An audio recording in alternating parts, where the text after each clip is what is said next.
Good evening. It is 6:31, and I have the privilege of calling this meeting to order. Tonight, President Benno is absent and excused from this meeting. Renton High School is having their graduation, and you get me. So I get to take roll call for attendance, and I'll call each board member by name. And if they're present, they can say present or here, or however else they'd like to say hello. President Benno is excused and absent. Director Hamada. Present.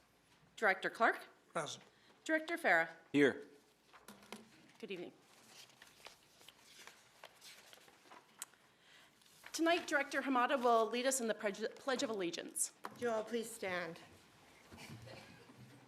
I pledge allegiance to the flag of the United States of America and to the republic for which it stands, one nation, under God, indivisible, with liberty and justice for all.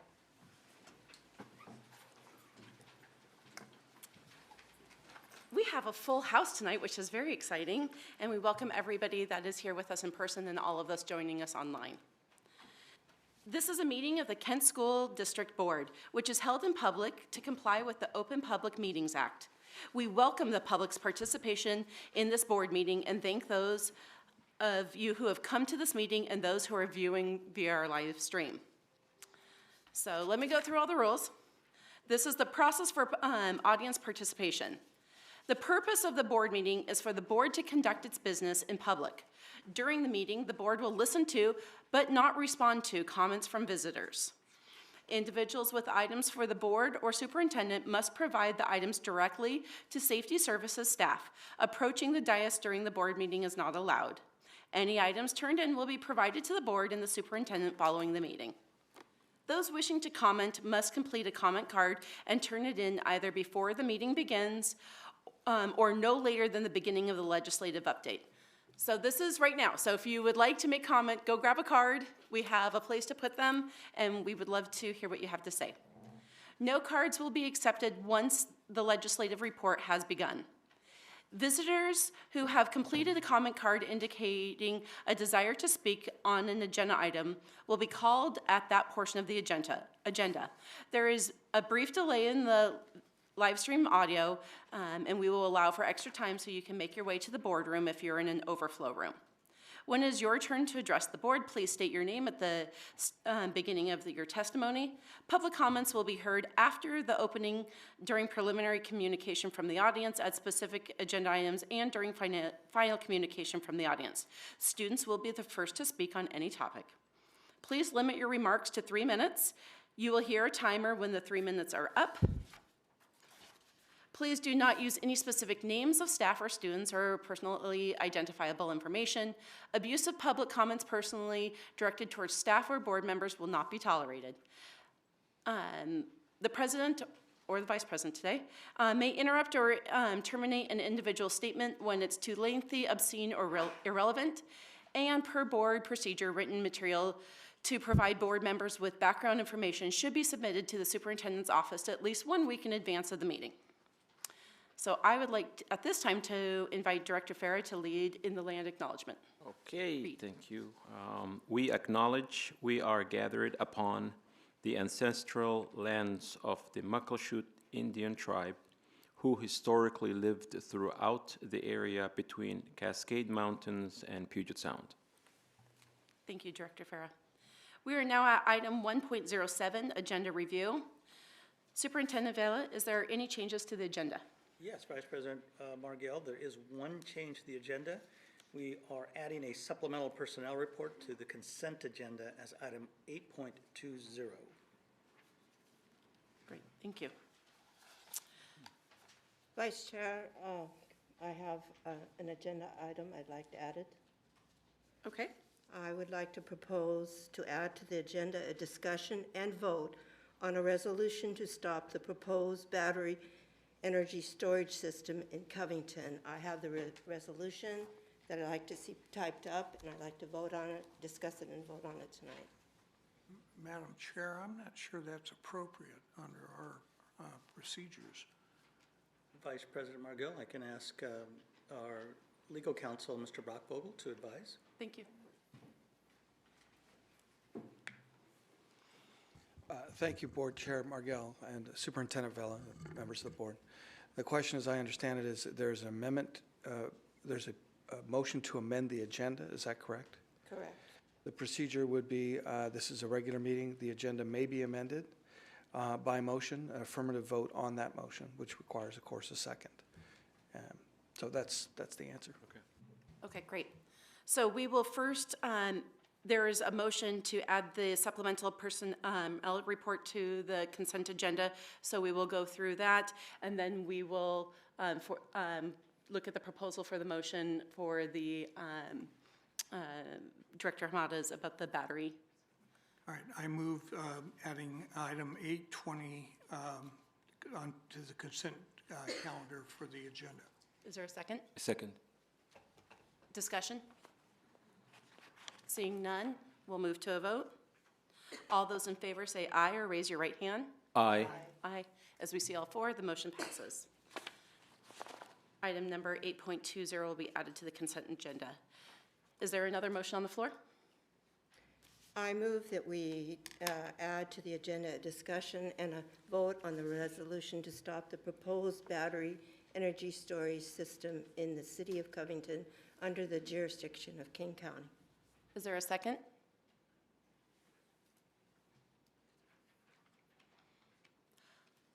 I will second this. Is there a discussion?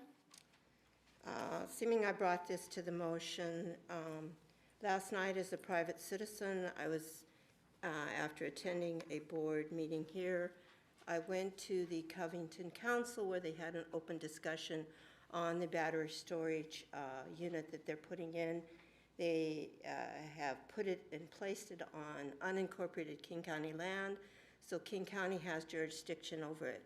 The Covington Council was filled with citizens, filled with parents, filled with people that are overly oppose this position, and several of them were parents. One parent testified in tears that she didn't want a battery storage unit placed right next to her children who attend Madison Middle School. It's 700 feet from there. And after listening to the entire presentation, yes, I personally am in favor of finding ways for eliminating environmental issues for fossil fuel.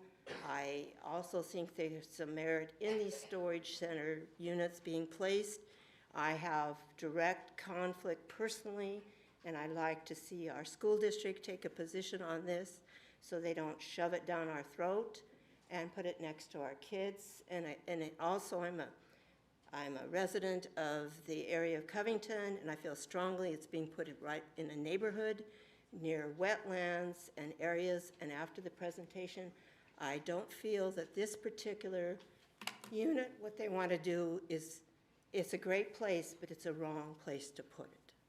And I just feel strongly if we don't come out and advocate against this and do it in a very proactive, and I don't like to bring things to the agenda in here on the fly, but if we don't get active in this now and be proactive, we're going to have problems down the road, and I just felt strongly about it tonight. I have the proposal written up tonight to vote on it. It's pretty simple. I can read that to you also if you want. Any other discussion? All right, I'm troubled by this. I'm not excited about the battery plant, but it's not our jurisdiction. We are not in control of that land, and the jurisdictions that are where that fight needs to go. But I'm also disturbed with the fact that we have internally agreed we would not surprise each other at the dais. And yes, I do realize that this is a timely issue, but I just find this is the inappropriate format. I mean, I feel with you, Director Clark. I really against that battery plant being placed in that close to the school, but there are ways that as a school district that we can approach this, not by on the dais where, I mean, it surprised me that there's a resolution that Director Hamada wants to put it on the agenda as of tonight. So I don't know. It doesn't seem that we had discussion amongst us to be able to put that on the agenda and have that discussion, which is okay with me to have it in public, but I don't see the thing that we have to do it this way. There are multiple other ways that as a district we can approach this problem and be able to come up with a statement or figure out other ways that we can show our dislike of this battery plant being next to a school. So I don't know. That's why I was surprised, and that's why I didn't think it would be prudent right now at this point to have it on the agenda. I also, very much appreciate Director Hamada going and speaking her mind at this one. Incredibly troubled about this going into our community. I would like the opportunity to ask questions just to understand better and see, again, kind of reiterating what was already said, not against it, but just would like more time to kind of see what we could maybe even do if there's something even more than a resolution. So that's my comments at this time. Well, and again, I apologize to my colleagues to throw this out there, but in the future, we're going to have very few meetings coming up. We're approaching the summer. And if we don't take a stand and do something about this or make a statement, if we wait, they already had one proposal that they put in front of them that was agreed upon. Because there were some issues with that, they had to pull it back. And if you don't come out and say something pretty quick about this, you'd be surprised how, and they might do it anyway, even if we oppose it. But we have not only Madison Middle School, we have just very close to that, Kentwood High School. We have Crestwood Elementary School. And again, they can place these in places that are not around our kids. And I just feel strongly, if I don't come out, I represent the Covington area. I live in Covington area. It's my town.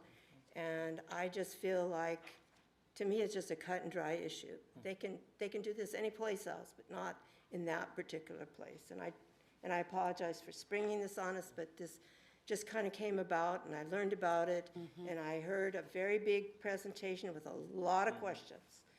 And a lot of people in that room were asking, and quite frankly saying, why doesn't the school take a position on this? Why don't they help us in the testimony? Right. So I'm just reacting to my community. I mean, it's we have the discretion of calling a special meeting. We have the discretion of having meetings as we want to. So therefore, it would be really nice that we could kind of digest it a little bit better, because you've got a lot more knowledge than we all. So would it be better that we can have it so we can discuss it more and then be able to come back with a much stronger than resolution? Because we share with you what you're really saying, which is not in our backyard. Yeah. Leslie, or Director Hamada, I really appreciate you leading this charge. And I know that when you're passionate about things that, we need to act on this. I absolutely see this, and it affects so many people. We don't have to wait for a normal meeting to do this. I think all of us are head nodding on that too. So, are we ready to move to a vote on the motion to add it into the agenda? Okay. A motion has been made to add battery storage plant facility resolution of the board. It's been seconded, yeah. Yes, and it's been seconded. All those in favor, please say aye. Aye. All those opposed, say nay. Nay. Nay. The vote fails. The motion fails.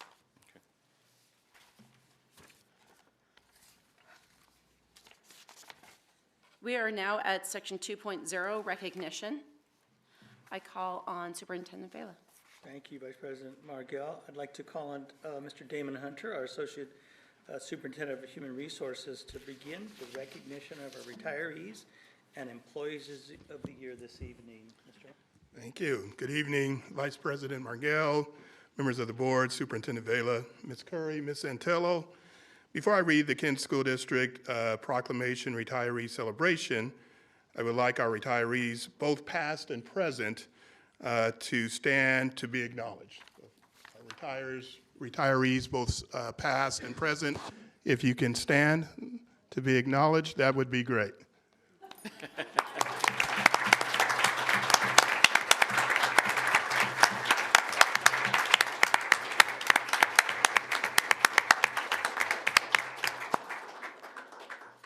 Whereas Kent School District is celebrating its employees who have retired and commend them for endeavoring to teach and prepare our next generation of young people. And whereas Kent School District acknowledges the tireless professionals who have made a remarkable difference in young lives by demonstrating our core values of excellence, equity, and community. And whereas Kent School District honors these employees for the dedication and hard work they provided to students and families over the years and understands the significant role they play to help carry out our mission of successfully preparing all students for their futures. Now, therefore, be it resolved, the Kent School District Board of Directors proclaims June 14, 2023 as a district retirement celebration and wishes our retirees happiness, peace, and success in their future endeavors. Yay. Signed on this 14th day of June 2023 by our Board of Directors and Superintendent Vela. Again, if we can rise, give them another hand of applause.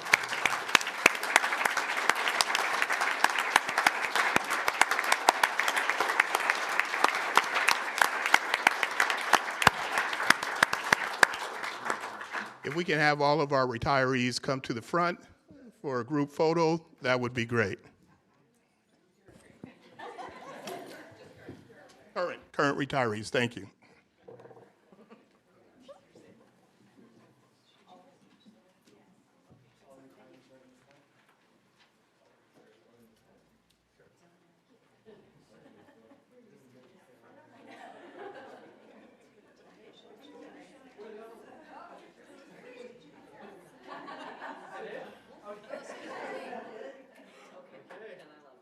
KSD on three. 1, 2, 3.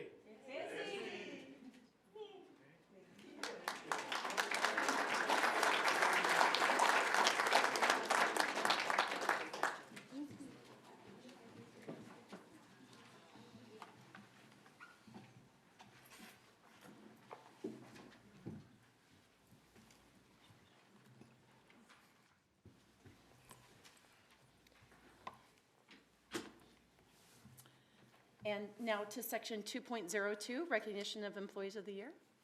All right. So before we go into recognizing our employees of the year, I want to share a little bit about the process. So the 2022-23 KSD Employees of the Year were nominated by their colleagues and represent every employee group in KSD.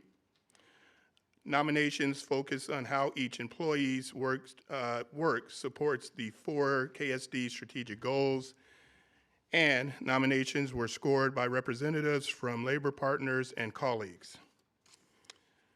Before we start the presentation to honor our employees of the year, when your name is called, please come forward to accept your award.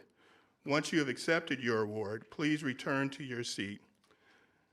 Without further ado, I will turn it over to Ms. McPherson and Ms. Adams to honor our staff.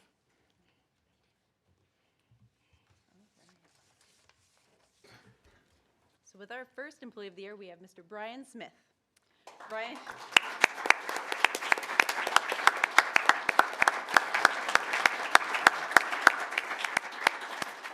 Brian joined Team KSD in 2013. He is knowledgeable, skilled in technology, patient, and empathetic when working with students and teachers.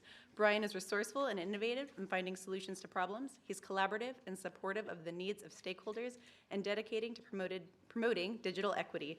Brian is a clear choice for Employee of the Year for the AFSCME Group.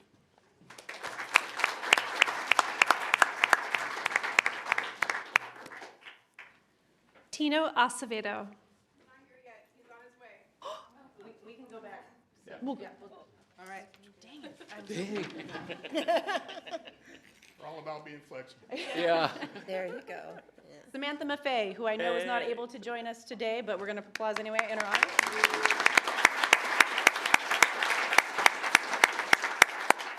Sam joined Team KSD in 2009 as a substitute paraeducator and office professional. In 2013, she accepted a continuing assignment in student services. She has been an executive assistant since 2014. With her over 10-year history of working at KSD, Sam has been the go-to person for the teaching and learning team, and her experience and knowledge have filtered down to make sure the entire team exemplifies equity and excellence in the way the department functions. She is extremely bright, thoughtful, fun, kind, and incredibly supportive of her entire team. Sam creates goodwill on campus, and although Sam was not able to attend tonight's meeting because she's gallivanting across Italy, we honor her for being selected as the Central Office Admin Support Staff Employee of the Year.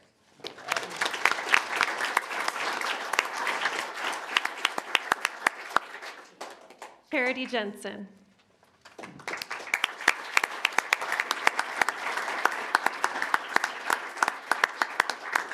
Charity joined Team KSD in 2021. Charity makes careful, thought-out decisions based on her extensive experience, data, and care for supporting students. Though assessment is usually thought of as the end of the instructional cycle, Charity encourages the use of assessment data to inform further instructional decisions. Her support shines through conversations with district staff and building leaders, all while being an open and responsive listener. Charity is very thoughtful and listens to building leaders and staff about the impact of the assessment system on them and their students. When able, Charity adapts to help the system work with them and maximizes its impact on instruction. Charity adds value to our teaching and learning team, and it is with good reason that she is the Central Office Non-Rep Administrator Employee of the Year.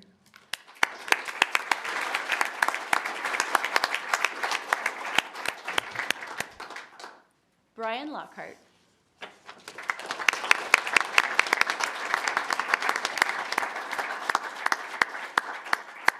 Brian has been a coach with KSD since 2001 and began teaching for the district in 2007. He emphasizes skill, communication, hustle, attitude, precision, and enhancement with his players. His philosophy encompasses developing players into upstanding young men with high character. Brian is approachable and respected by his players. They go to him regularly to seek his advice. He emphasizes intellectual development and futures that may or may not include basketball. Brian is an excellent role model for students and a well-respected educator. For these reasons, it is fitting that he is the 22-23 Coach Employee of the Year.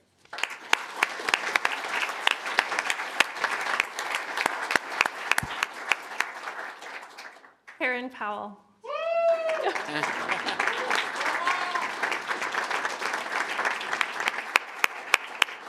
Karen started her career in KSD in 2004.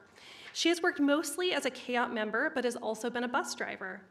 Karen knows the names of all the students at Pine Tree Elementary and greets students and families with a smile and an open heart. Karen finds ways to help support students who are struggling. She models building-wide expectations and cheers students' successes.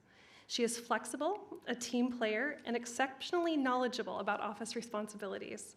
We are pleased to recognize Karen as the Kent Association of Educational Office Professionals Employee of the Year.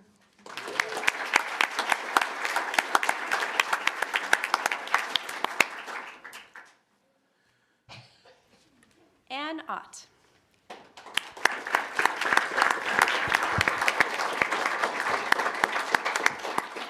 Annie joined Team KSD in 2017-18 the 2017-18 school year. As a library paraeducator, Annie has created routines and plans that help tackle the day-to-day tasks in an efficient way while always putting students, staff, and families first. She works seamlessly with the librarian on large tasks that make the library a more welcoming and valuable place. Annie always has a smile and a minute for everyone that comes into the library. She is patient, explains procedures, and figures out a way to help with book and technology needs. These are just a few of the reasons why Annie is being recognized as the Paraeducator Employee of the Year.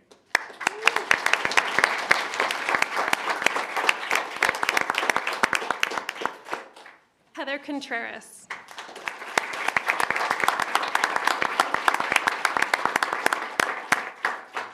Mrs. Contreras joined Team KSD in 2008 and has been teaching for over 26 years.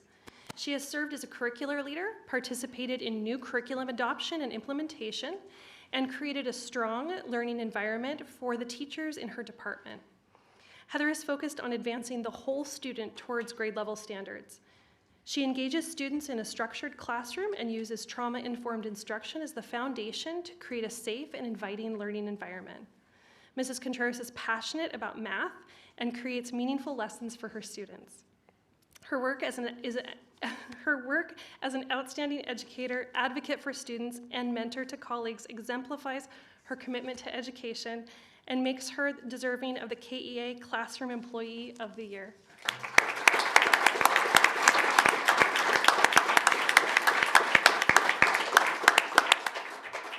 Todd Waymeyer.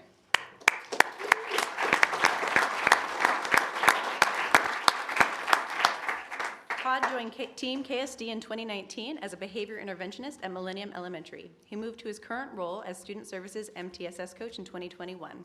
In this role, Todd has led restorative work by delivering training to schools, paraeducators, and bus drivers. He is the first one to volunteer to support any school and serves as an active member of the district's crisis team. Todd believes that our function as a district office is to provide schools with the support at the time schools need it. He models the importance of relationships throughout his work. Todd is an excellent choice to receive the KEA Non-Classroom Employee of the Year.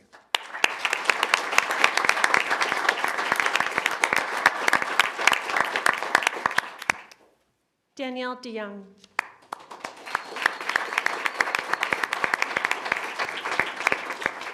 Danielle has been with KSD for over 10 years. She has worked as an instructional support teacher, an instructional coach, an assistant principal, and is currently the principal of Crestwood Elementary School. Danielle is a calm, caring, and collaborative administrator who builds trusting relationships with staff and students. She makes time to speak with her employees and provides support. These qualities embody the characteristics deserving of the Kent Principal Association Employee of the Year.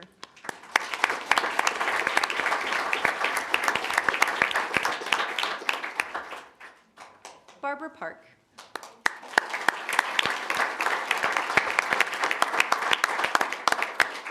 Barbara has been with the district for over 30 years. She supports student programs and staff needs so students have opportunities that will teach them life skills and create lasting memories. Barb is an integral part of the Green Team program at Glenridge, which allows students to participate in learning about recycling and waste reduction to improve the school's environmental impact. Barb ensures that students have access to nutritious meals and keeps the lunch line moving quickly to make sure students don't lose unnecessary time waiting for food. We are proud to recognize Barb as the Employee of the Year for the Kent School Food Service Association.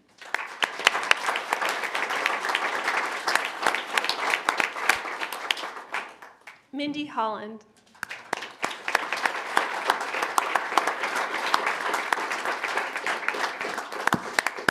Mindy has been a bus driver with Kent School District for over 15 years. Mindy always comes to work with a smile on her face. I'm sorry, Mindy's face is getting to me. With a smile on her face and is willing to listen to do whatever it takes to help. She picks up extra routes to ensure that students get to and from school on time. Her motto is any route, anytime, whatever is needed.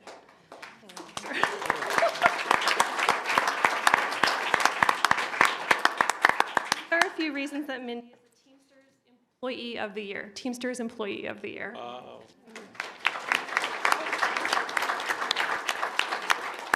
Tino Acevedo, come on up. Yeah.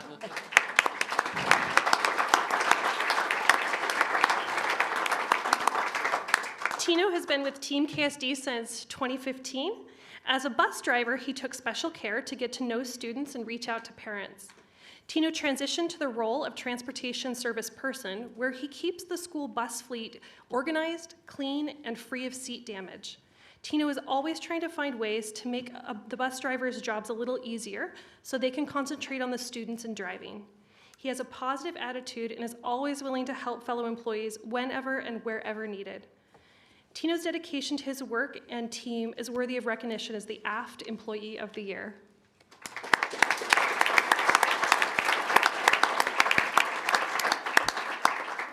Let's give another one more round.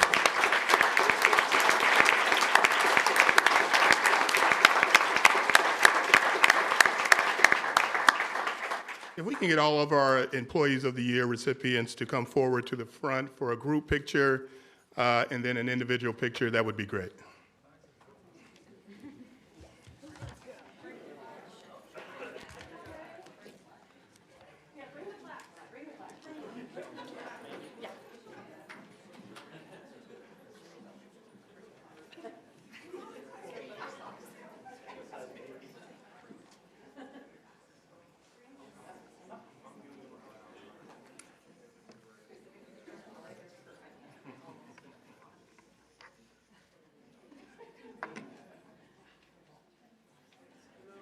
Employees of the Year on three. 1, 2, 3. Thank you.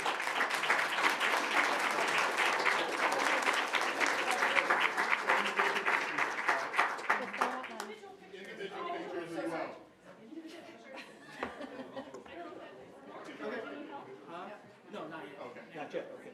So, who wants to go first? Barbara. Oh.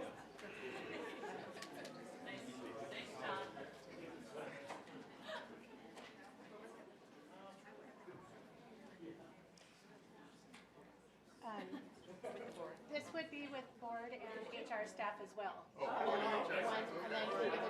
You looked better with that one. Let's do 2 rounds.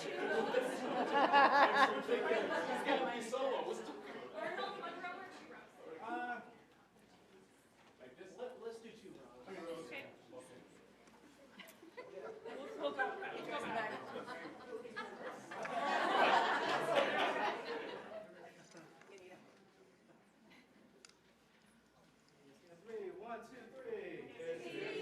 All right. Right? Now we're rotating people through. There we go. Next person. Next.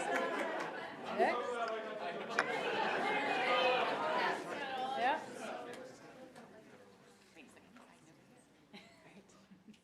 Charity on 3. 1, 2, 3. Charity!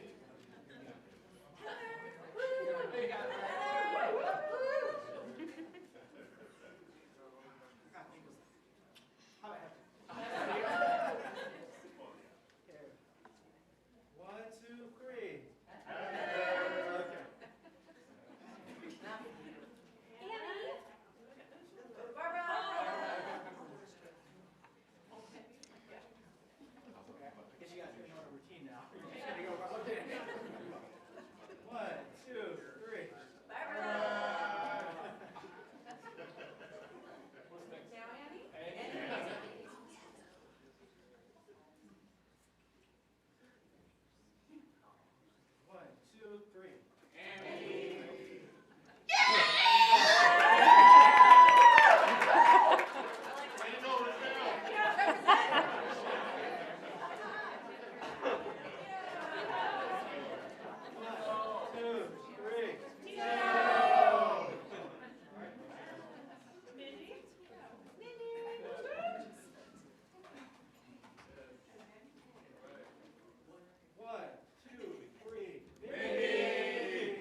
Okay, my face hurts from smiling so much. Frozen. But our employees of the year and our retirees are well worth it. So thank you very much for all that they have done. We are now on to preliminary communication from the audience, 3.0. And I believe that we do have some comments from online. And do we have any comments from the public here tonight? It's Santello. Mrs. Santello. Yes, good evening, Vice President Margell, members of the board, and Superintendent Vela.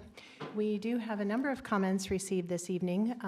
We do have 2 that were submitted online. However, those will be read following the in-person comments.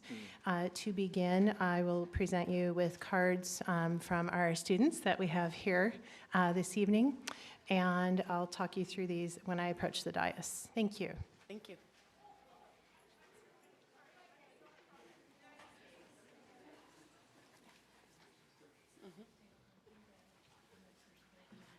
Okay. So she starts with these.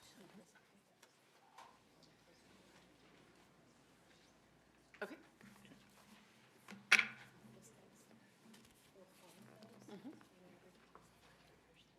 Okay.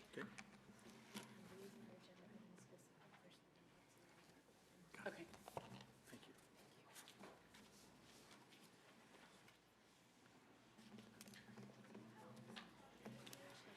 There we go. Okay. Yes.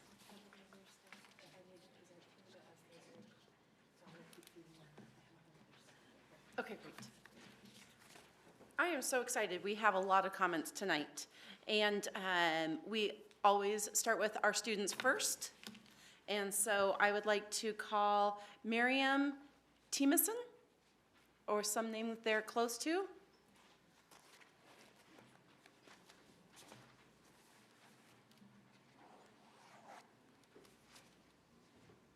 Is it possible? Miriam? Is it possible it's the overflow? Okay. Yeah.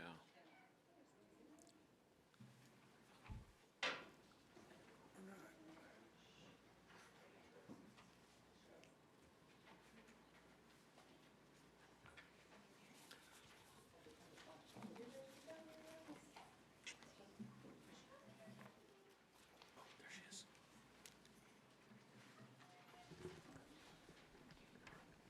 I think you can speak right into here. You're not.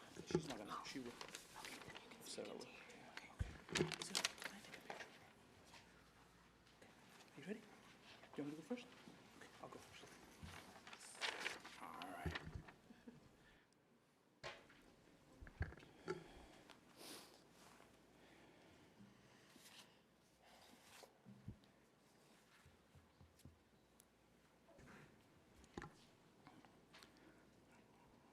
Everybody hear me? Sorry, we were coming from the back and didn't hear our names called. Good evening. My name is Temescan Hapte. I have 3 children currently enrolled in Kent School District. I'm here in support of continuing STEAM programming in our schools, not only for my children, but for the larger community. I believe most of us want our children to receive well-rounded educations to help them become well-rounded people who contribute positively to society. I believe more exposure to STEAM programs will help make this happen. The first goal of the KSD strategic plan is preparing students to be global citizens. Any web search of employment trends will show the most in-demand and high-paying careers for the foreseeable future will be in STEAM-related fields such as healthcare, data science, IT, computer science, engineering, etc. Even jobs not solely focused on STEAM will require some level of math, tech, and computer skills. In an increasingly connected virtual and work-from-home world, our kids won't just be competing with the people that live in their zip code, they will literally be competing with people from around the world. World Atlas currently has the USA ranked 22nd in countries with the best education systems. How do we expect to close that gap while reducing access to STEAM education? We need to prepare them for the world and economy they will have to compete in. I understand not all kids are going to end up in STEAM fields. However, exposing them to STEAM at a young age supports their overall academic growth and develops early thinking and reasoning skills. The real-life skills that children develop when learning STEAM help make them better problem solvers and learners. It will help them be more knowledgeable, understand how the natural world works, and gain a better knowledge of how and why things function. By experiencing trial and error, learning how to take risks, and figuring out how to really think outside the box, students learn to solve problems in more creative, nonlinear ways. One of my favorite parts of STEAM programming is the different opportunities they create for our kids to be curious. I don't want our children to simply accept the world around them without any further examination. I want their minds to stay active instead of passive, to always be asking questions and searching for answers. STEAM programs will help them develop critical thinking skills that they will need in all areas of their lives. Throughout history, the greatest breakthroughs that have contributed or impacted our society are overwhelmingly STEAM-based. Modern medicine, clean drinking water, computers, transportation, electricity, the telephone, etc. Yesterday, today, and tomorrow's problems are overwhelmingly solved through a STEAM-focused mindset. Seeds only grow when nurtured in a healthy environment with enough sunlight and water. If the kids are the seeds, their education is the healthy environment. Our teachers and school staff are the sunlight and water that we need pouring into them. In order to do that, we also need to invest in more pay, education, training, and support for them as well. Ultimately, you get out of things what you put into them. If we don't make this investment into our children, schools, and education system as a whole, we can't complain with the results we get now and down the line. Let's help our kids become the innovators, educators, leaders, and learners of the future.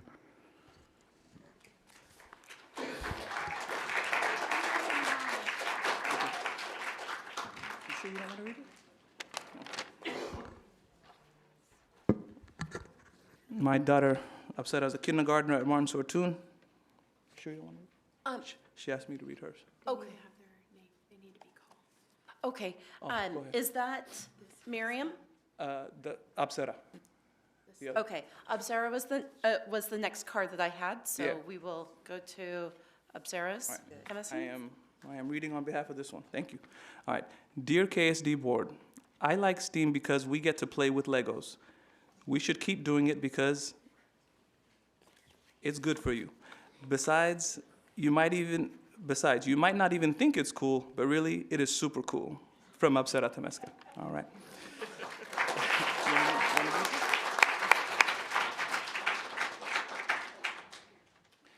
Miriam actually doesn't want hers read, but she would like to give it to anyone that's collecting those. So I'll follow up with someone. Thank you. Thank you very much. We'll have Ms. Santelli grab that. And do I have Chance Savini?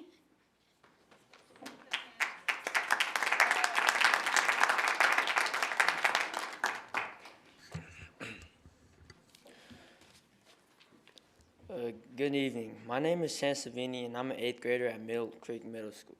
I'm writing this statement in hopes that you will hear me out and possibly consider our proposal to renovate Mill Creek's main athletic field. I'm a person who loves sports and loves trying new things. These past 2 years I've attended Mill Creek, I think we only used our school football field for games, maybe 2 or 3 times.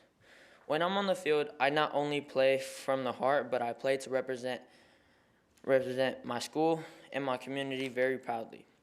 Our field, compared to others like Northwood or Tahoma, is at the bottom of the list of repairing, and it's not fair to us as students. Last year, our first football game was at Mill Creek. It has been raining days before, so come game day, it was very muddy, and there were huge water puddles everywhere. But we still toughened it out and played regardless, because we were all happy that we finally got to play on our home field. There were a couple of times during the game where I fell in the water and felt like I could go swimming in there. I was soaking wet from head to toes. My mom has many videos of it as well. I had to sit out for a few plays along with other players because we were cold and felt heavy from being soaked from head to toe. Even though I wanted to continue to play, I knew the best decision was to sit out before I got sick. We don't ever have games on our own home field because of the condition it is in. And it's not only on game days. I remember there were days where we had no school because of the rain, and the field and the parking lot were so flooded. While we were at home, other students in the district were able to get education. Some students, along with myself, always ask, why is our field the only one that's like this? What can we do to have KSD hear us? Although this is my last year at Mill Creek, I would like students for next year and the in the fall that come to Mill Creek to enjoy the field, have home games there, have family and friends cheer them on, versus them worrying about slipping in the mud, water puddles, or worried about where to sit because there aren't enough bleachers or space to sit due to the condition at Mill Creek. Thank you for taking the time to listen to my statement, and I hope and pray you will take it into consideration and soon have our field upgraded. The students deserve it. Go Bulldogs. Yours truly, Kenneth Savini, class of 2026.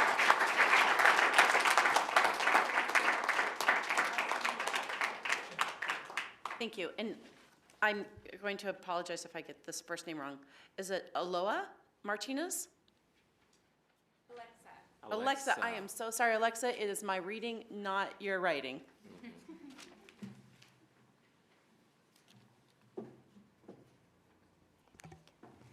Hi, my name is Alexa. I am here to tell you how important STEAM is to Martin Sortune. We are really trying to save it. Your decision to cancel STEAM is wrong. STEAM stands for science, technology, engineering, art, and math.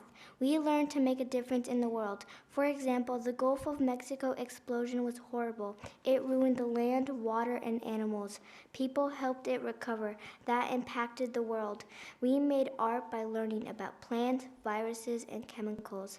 We created a catapult with popsicle sticks to launch marshmallows. This is an example of engineering. STEAM can inspire us to be an impact in the world and to be a scientist, engineer, artist, and mathematician. We get to learn new things each week that we haven't learned before. Thank you very much. I hope we get to keep STEAM here at Martin Sortune Elementary.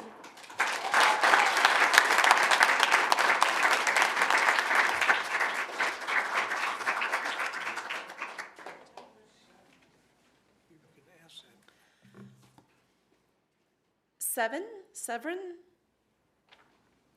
Sarah, S-E-R-R-A. Yep. I think that might be it. I'm so sorry, Sarah. Again, very dull pencils. We need to get on that, I guess. Yeah. Hello, my name is Sarah Angel Schmeising, and I'm an 8th grader at Mill Creek, and this is my request and reasoning for updating our field and track. I believe that we should update our track and field for many reasons, the biggest being safety issues. It is outdated, unlevel, and uneven. The field floods in the winter and spring, becoming unsafe to walk, not knowing what's underneath your feet, and gets so dry in the summer that it cracks and creates a hard surface similar to that of the moon's. It gets wet and muddy when it rains, which makes it very unsafe, not being able to know what's under your feet, and when it dries out, it becomes hard and painful if you're wearing cleats. It's painful if you get tackled during football. It takes a toll on your body to have to go through that every day. And there's a concrete and metal edge that has sunken into the ground in some parts surrounding the track and is a tripping hazard. I note that the city also does not maintain the field very well. Last year I pulled several tracks, hurdles, part of a car engine, and a shopping cart out of the overgrown bramble bushes. The field is very bumpy and has caused one of our football players to break his leg, resulting in surgery, another to dislocate his ankle. I myself have also been injured by this dangerous field. Last year, when the field flooded, I tripped over the half-sunken concrete and metal barrier surrounding it and tore 2 of the ligaments in my ankle completely in half, resulting in my bones separating and me having to have surgery. The cost was around $10,000, and it was very tolling on my body. I was not able to play football properly for 6 months because I did not know I injured it right away. I then had to be scheduled for surgery and go through the recovery process. I missed out on the second half of my football season because of it. And then, when I was waiting for surgery and afterwards, I had to wear a boot and was not able to do the things I love, like sports or PE. I also had to be away from school for 2 months because I had to be cleared for crutches and had to get my stitches out. I missed out on sports, school, and a physical education. I have also had several tick bites from that field because the city does not come down and spray for them before the start of the season. They like to live in the creek next to our field, and I have been bitten more than once, requiring me to see a doctor to get antibiotics for Lyme disease. And it wastes money as well. Updating our field and having them spray for ticks before the start of the season would greatly impact our lives for the better. My proposal is we upgrade both the field and track to turf, and we raise it so it cannot flood. I believe this would benefit everyone because other middle schools have already updated their fields, and ours still has a dirt track that when dry, it gets in the air and makes it hard to breathe. I hope you consider my request. Sincerely, Sarah Angel Schmeising.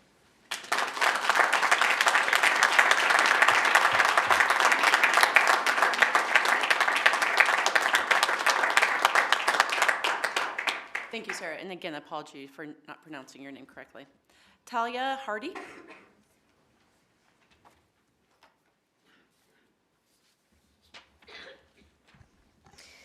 Good evening, Superintendent and members of the board.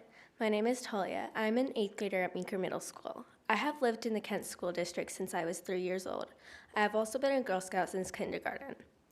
Today, I am introducing you to the culminating project for my Girl Scout Silver Award. This project is centered around Board Policy Number 3224 regarding student dress code, which was last updated in 2001, 22 years ago when my parents were still in high school. I noticed that kids at school have been raising concerns about the dress codes. Dress codes issues have been in the news a lot recently across the country, and I was curious if ours would contain similar flaws to those making the news. I used this scientific method and surveyed students and administrators to collect data to see how students are impacted by current dress codes. I will be emailing you a link this week to a presentation I have created in hopes that you will create a more standardized dress code that offers specific standards for all students, no matter which school they are zoned for, and removes the possibility of biased enforcement. I have found that there are imbalances in how students of color and students who identify as female are treated when it comes to enforcement of dress code in our district. This information has been included in my presentation. I have spent over 70 hours researching and preparing this proposal presentation for you. I think that with this information, you will be ready to update the school district policy. I thank you for your time, and I am looking forward to seeing what changes you make after reviewing my proposal. Good night.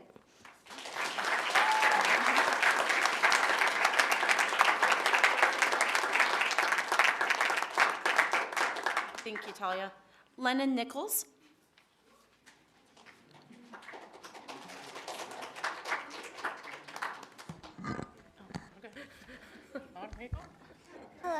Hello, everyone. My name is Lennon.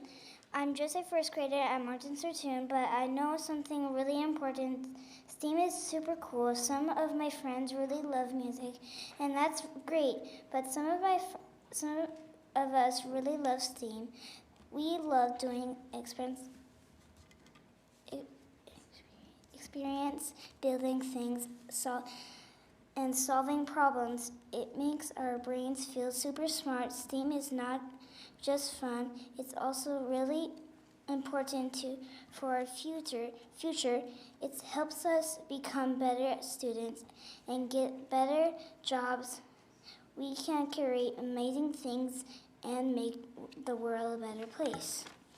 But you know what? STEAM is even more important for kids that can't do STEAM things at home. It can make our dreams come true. It helps us believe ourselves and know that we can do anything.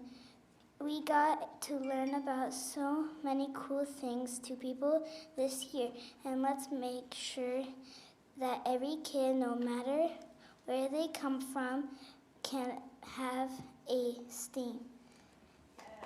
Thank you.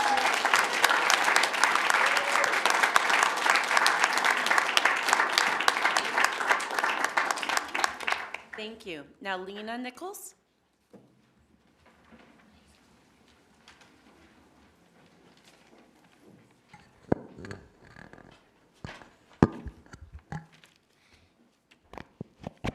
Dear Board and Superintendent Vela, I am just a 6th grader and I believe that STEAM is crucial for our education and our future. The thought that my little sister and the other students at Martin Sertoon will never have STEAM again is so sad.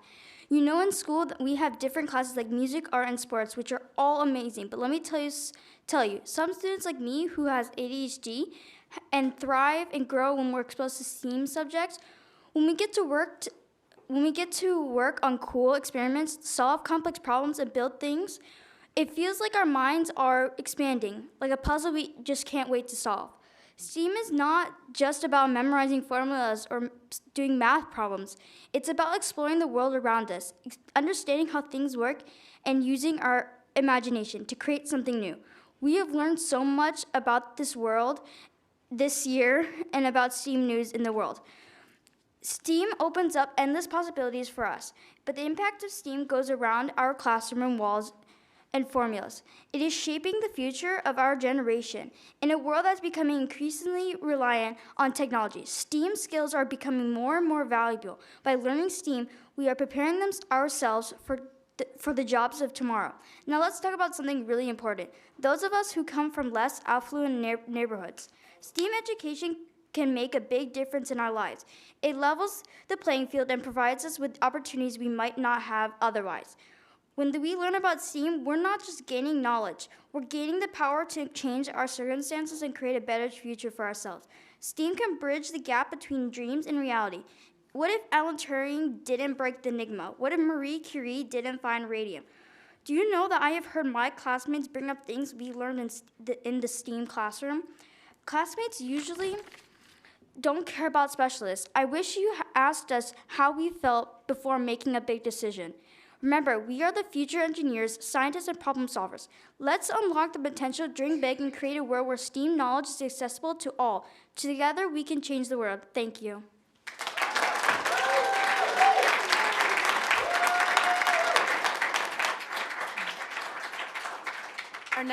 Our next student speaker is Sydney Griffiths.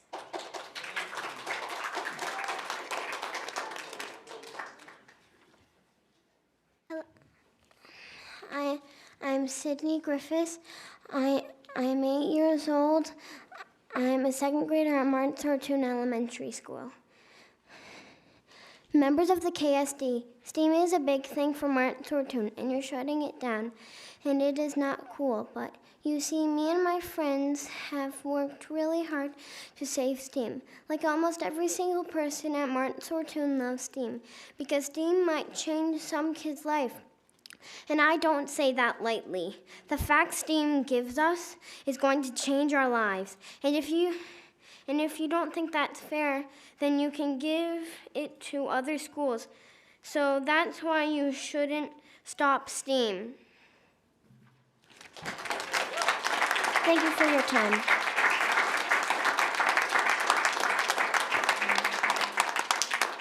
Our next student speaker is Parker Krebs.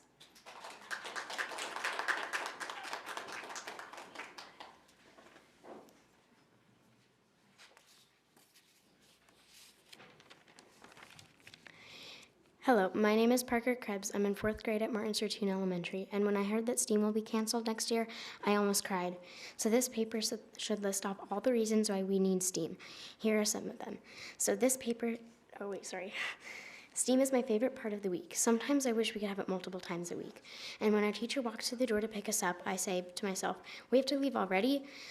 Me and my friends make posters that kids around the school can put signatures on to help save STEAM.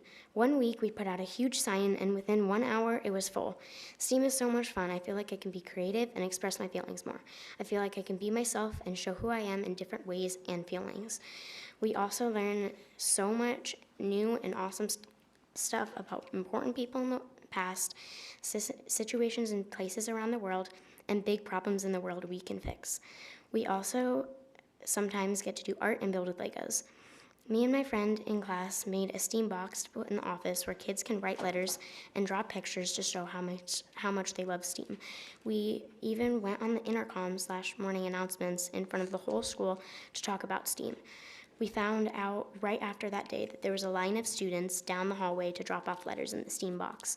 STEAM is so much fun. Next year will be my last year at Martin Sortoon, and if STEAM is canceled, everybody, including me, will be very disappointed. And I know I'm just a kid, but the most important thing that we learn in STEAM is how we can change and make a difference in the world. And I believe this is a way to do that. And there's much more kids out there who want to save STEAM too. And that's why I'm trying all I can and we can to save STEAM. Thank you.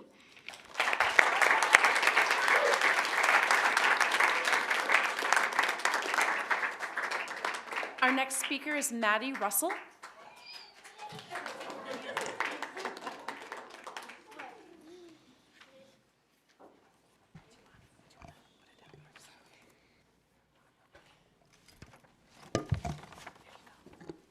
My name is Maddie Russell.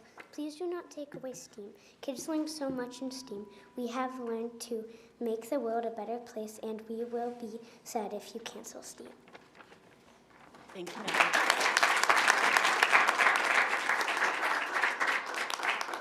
Our last student speaker for this section is Jess Russell.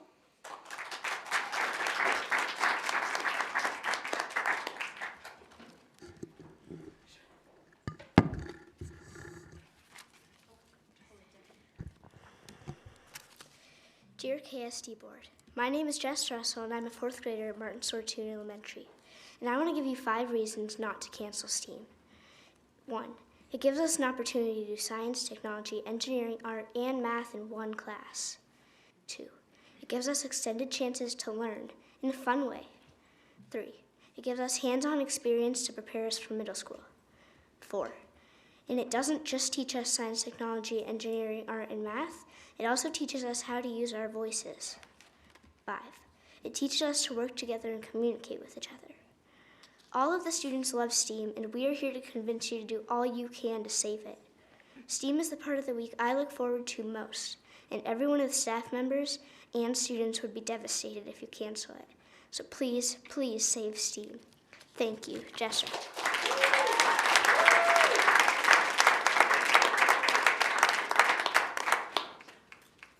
Thank you, student speakers.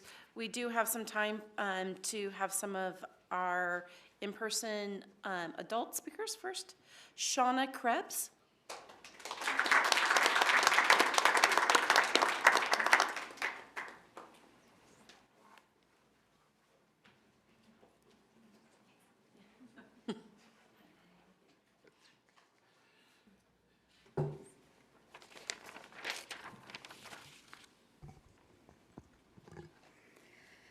Hello, my name is Shauna Krebs, and I am a mother and the PTA president of Martin Sortoon. And I'm here to plead with you to save our STEAM class. By now, you've heard from parents and students about why they love STEAM, but I want to give you some background on how and why we have STEAM at our school. And also to clarify some information you may have received that was a little misleading or inaccurate. To clear things up, the district was funding 1 full-time employee to teach our STEAM class since 2019, and the district has decided not to continue funding this position next year. The school is not able to fund this, nor have they ever been able to, because the funds came from the district's teaching and learning budget and not from the school's budget. ESSER grant funds were never used to fund this class. The grant we did receive was from Project Lead the Way for $20,000 for 2 years, and the district encouraged us to apply for it. These funds cannot be used to pay a teacher's salary, and we still have another year to use them. It would be incredibly unfortunate to have this money go to waste. The district plans to replace our STEAM class with an additional music class, giving students 2 music classes a week, hiring 2.5 full-time itinerant music teachers instead. So how did we get STEAM in the first place? Before 2019, our previous principal recognized that our students were not engaged in our second music class, which resulted in poor behavior, less learning time, and a lot of extra time spent by school administrators. The situation was pretty bad, but unfortunately, I don't have a lot of time to explain that to you. I'm here to save STEAM. He worked at the district and came up with a solution. The STEAM class would help engage the students more and give them an important piece of education that would not only be engaging, but would also help prepare them for middle school, high school, and even future careers right here in the Kent community. And shouldn't that be what public education is all about, preparing our students for the future? STEAM is the future. It's science, technology, engineering, art, and math, all major parts of our modern world. I wish I had the time to tell you all the research there is out there about why STEAM is important in education, but I'm guessing you can presume what that might look like. Instead, I'll leave you with this. Fund this class 1 more year, because our students love STEAM, and they're engaged in the subject. Fund it 1 more year because we have a grant for the curriculum. And what are we gonna do? All those thousands of dollars are gonna be awarded to our school, they're gonna go unused. And next year, let's have a conversation about how we can bring a sustainable STEAM curriculum to Martin Sortoon and even for the rest of the district, something that works for the district and the school. And I understand the budgets are tight this year with low enrollment numbers, but let's work together to show families that the district cares about their students' education and that you are working to give them the best modern curriculum. Thank you.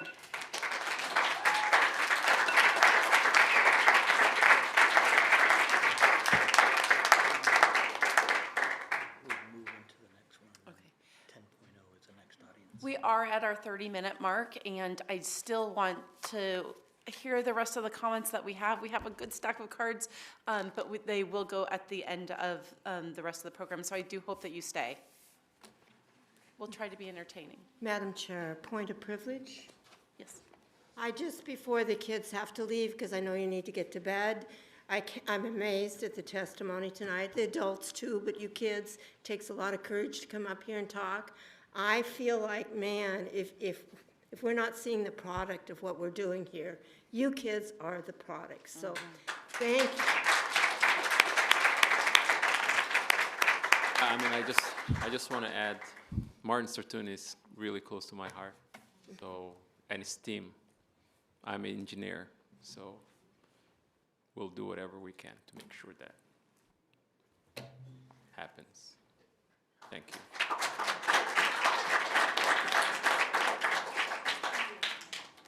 Okay, I'm going to give a plug that if you do want to, we have a lot of us, please, but add more. We have the superintendent reports next, and then we will be closing for public comment. So if you have that card in your hand that you're just still filling it out, this is a good time to turn it in. Okay, we are now on to section 4.0, superintendent report. I call on Superintendent Vela to give the superintendent. Thank you, Vice President Margell. I begin tonight's report with congratulations to the Battle of the Books team from Panther Lake Elementary, who earned the title of district champions this year. This district-wide friendly competition is comprised of teams of elementary students who read books and compete on reading comprehension. When asked about preparing for the event, Cameron said he had to fuel up with pizza and soda. Odessa read every book more than once. And Adam supported the team by being confident and encouraging. Nice. Congratulations, Adam, Isabella, Cameron, and Odessa for your commitment to reading. Last week, over 200 middle school students attended a Leaders in Training workshop led by James Lehman of the Association of Washington School Leaders. Students learned how to build, foster, and create positive relationships, become a positive change agent in their school, and contribute to a positive school culture. This is just-in-time training for those students with the implementation of our new middle school model beginning next year. I am proud to congratulate Alex of Kent Ridge High School for winning a state title, yes, please, a state title in the 300-meter hurdles, and the Kent Ridge boys 4x100 meter relay team, Jonah, Barry, James, and Alex, for also winning a state title and placing first. A shout out to Via Green of Kentwood, who placed second in the 100 meter hurdles. Our student athletes work hard both on the field and off the field to achieve their goals. Again, congratulations on your achievements at the state level. Several of our schools participated in the Kids Heart Challenge this year. I received a glowing email from this organization on how well our students, teachers, and administrators supported the program. Thank you to these schools for participating. Emerald Park Elementary, Kent Elementary, Meadow Ridge Elementary, Meeker Middle School, Meridian Middle School, and Scenic Hill Elementary. Earlier this evening, a reception was held to celebrate our years of service honorees and our amazing retirees. Their commitment to the Kent School District over the years has contributed to the mission of successfully preparing all students for their futures. I am privileged to work with talented employees who are focused on students no matter the role they play in our district. Thank you for your service, and to our retirees, I wish you all the best in your future endeavors. I also congratulate our Employees of the Year, who will be honored in a few minutes, which they have. These employees exemplify and embody our Kent School District values of equity, excellence, and community. I thank you, Vice President Margell and KSD staff, who attended the Kent Laboratory Academy Multicultural Night. This was a student-led event envisioned by the KLA Middle School Design Team to foster identity and a sense of belonging. I am told it was truly a celebration of the beautiful diversity represented in their school community. I'm also told the food was really good. Amazing. After, another amazing event was the Kent International Festival. Thank you to our Kent educators of Color Network and their partnership with the Art Docent program to showcase student artwork from the Black Lives Matter art contest. Additionally, KSD was represented at a booth to promote employment opportunities, our dual language program, and nutrition services. Thank you to our human resources, multilingual, and nutrition services staff who attended the event to inform families and community members. And last but not least, I was honored to attend the top graduation along with Vice President Margell and Directors Farah and Hamada. As always, this joyous ceremony is a celebration for all who were able to attend. I congratulate our students who have worked hard. I wish them much success in their future endeavors. Upcoming graduation ceremonies this week include Kent Laboratory Academy in the Kent Meridian High School gym and the 4 comprehensive high schools at Showware Center. Next week, the Kent Virtual Academy will hold its graduation ceremony also at KM High School. The class of 2023 has survived a pandemic. They've come together and remained a class, supporting one another in times of uncertainty and division, and still maintained a focus on a better future for themselves and their loved ones. We are proud of our graduates and their perseverance to achieve this remarkable success in these challenging moments of history. As we finish the school year strong, this year's family and staff climate surveys are now open.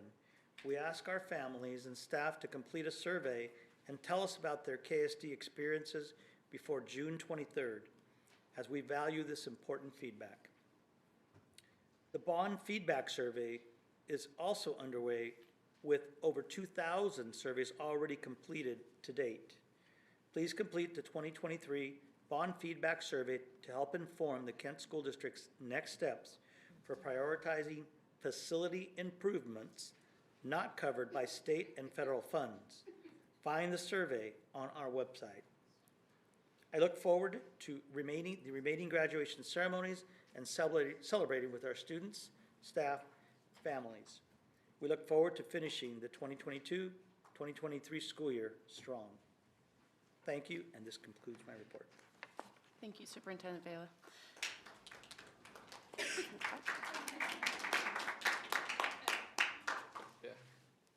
We are now very slowly giving any last second cards to get in before we move to section 5.0 legislative update.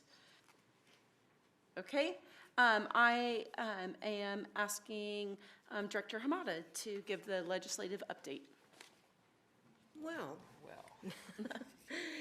I know you're all going to be very thrilled to say that I don't have much of a report tonight. I have been working with our legislators in our areas, the 33rd, 47th on an individual basis, and the 5th, going over some things for planning for next year. Lots of things happen now when they have the time to talk to us. Also been working with our WASDA partners for our platform priorities, so nothing really in particular that I want to talk about tonight, but we want to zero in on things that we really want to get done next year. Next year will be a kind of a short year, so whatever we decide to tackle, we want to make sure we're all behind it and could possibly get that done. So thank you very much. That concludes my report. Thank you. We are to 6.0 presentations. And the first is 6.01, first reading of the 2023 through 2028 strategic plan. And I call on Superintendent Vela. Thank you, Vice President Margell. I'd like to invite Dr. Wade Behringer, our Associate Superintendent of Strategic Initiatives and Operations, who will begin our presentation. Thank you, Vice President Margell, members of the board, Superintendent Vela, Ms. Antello. Appreciate the opportunity to be with you this evening, although I will not be standing in front of you delivering this presentation. The person that will be standing in front of you has done an amazing job and spent a ton of time over the last 6 to 7 months orchestrating, leading, and facilitating a very large team of staff, community members, parents, and students working on our strategic plan update. So without further ado, I would like to invite Joelle Bararano, our Director of Strategic Initiatives, to the podium to share her presentation this evening. Thank you. Thank you, Dr. Behringer. Good evening, Vice President Margell, members of the board, Superintendent Vela, Ms. Santello, and KSD community. Happy to be with you this evening. I have the distinct honor of sharing with you the near culmination of a tremendous body of work, and I would be remiss if I did not start my presentation this evening with a tremendous and heartfelt thank you to every voice, every participant, every student, family, community member, staff member that contributed to where we are today.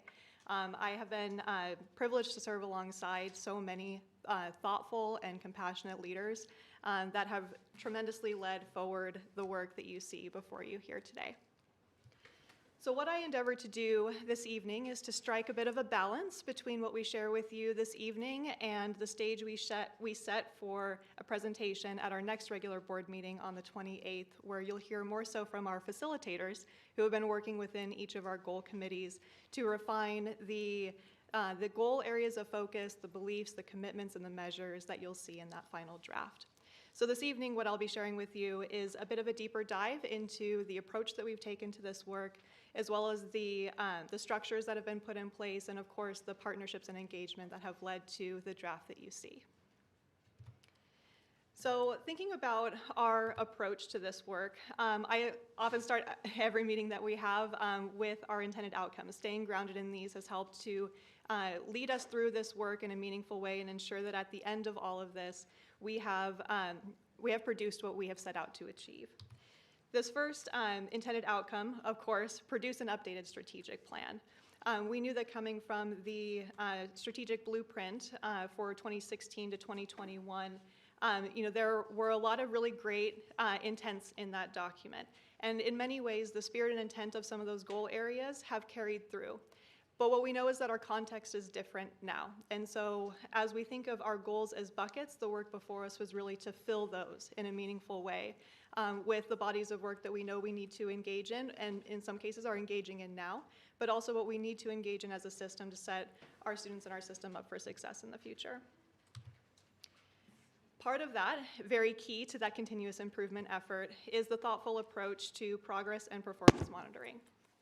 As we get into some of the sections within this document and that through line into what lies on the horizon for us in action planning, this idea of continuous improvement has been paramount.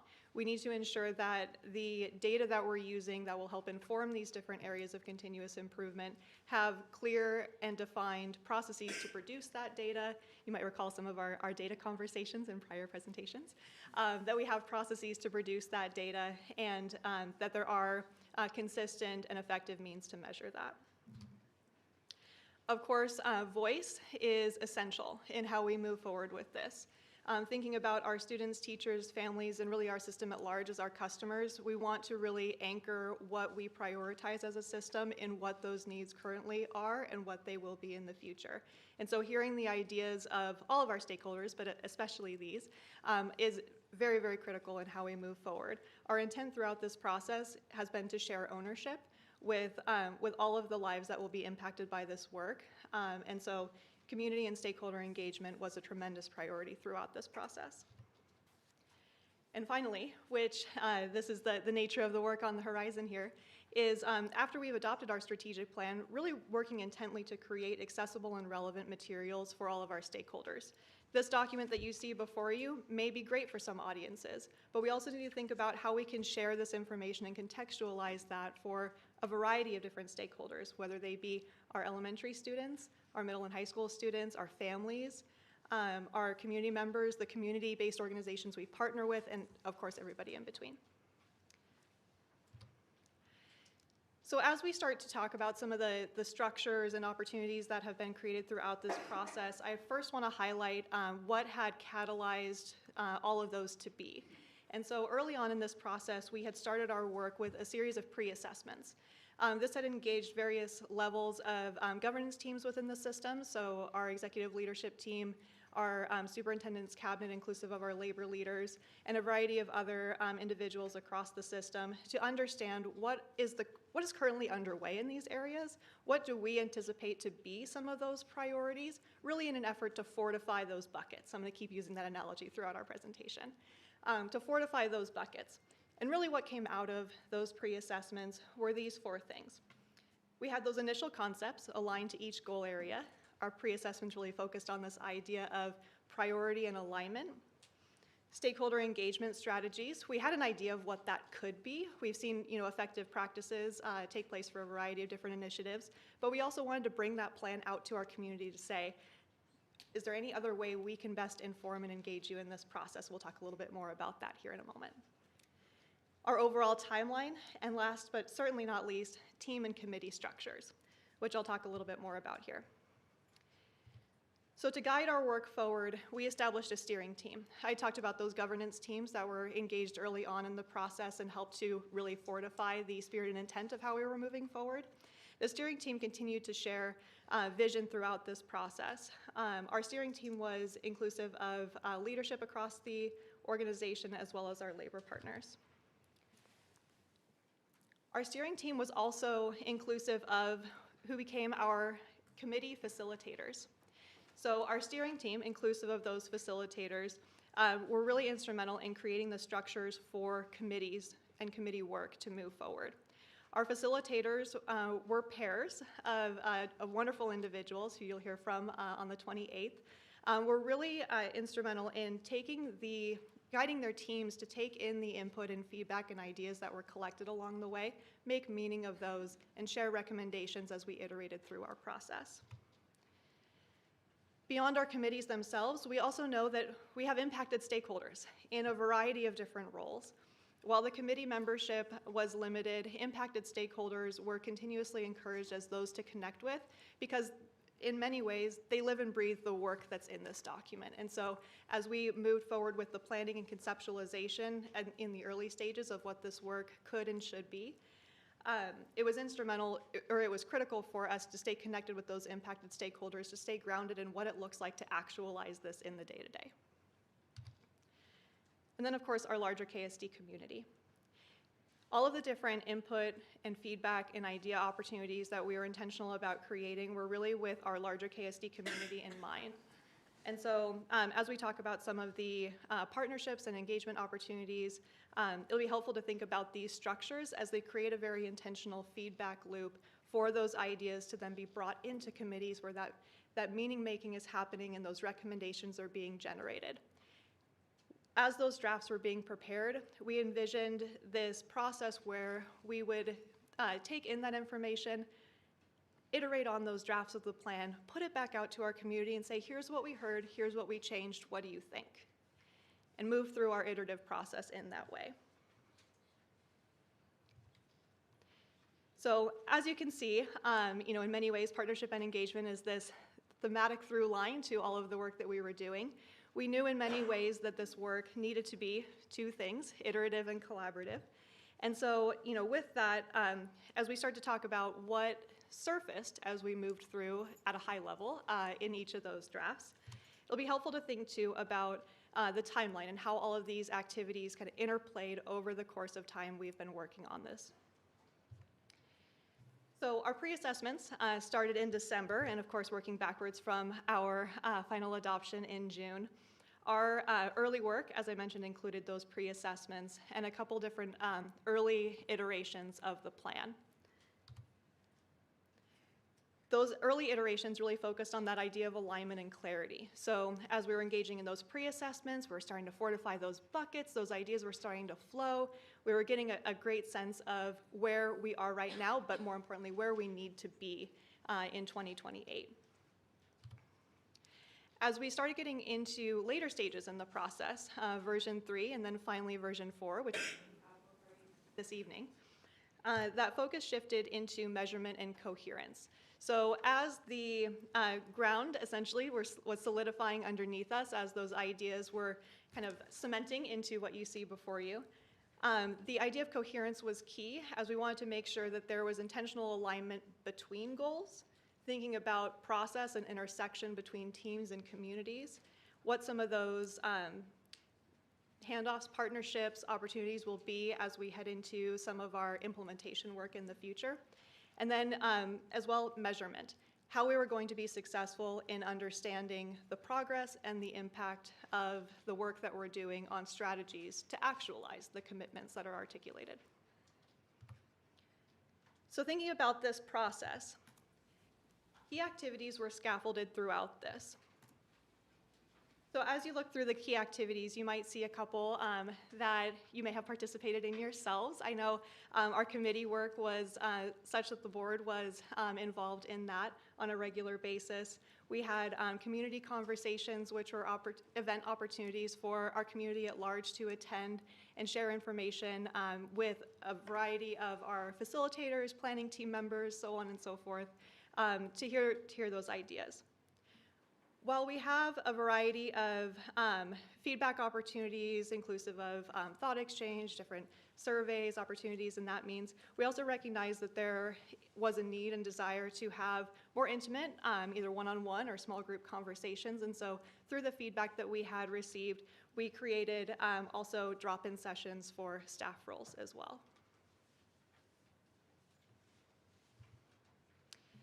So talking a little bit about our committees. Our committees were, as I mentioned, really instrumental in helping to interpret that input and feedback, make meaning of that, and share those recommendations. It was important for our committees to be representative of our community. We had a variety of applicants for our committee positions and placed a tremendous number of those. You see the breakdown there of the composition overall of those groups, inclusive of staff roles, board directors, community members, and parents.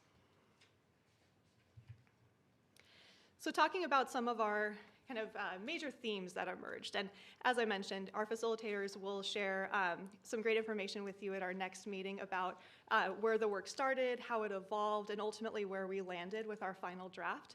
But I wanted to kind of set the stage for some of those pieces that'll be shared.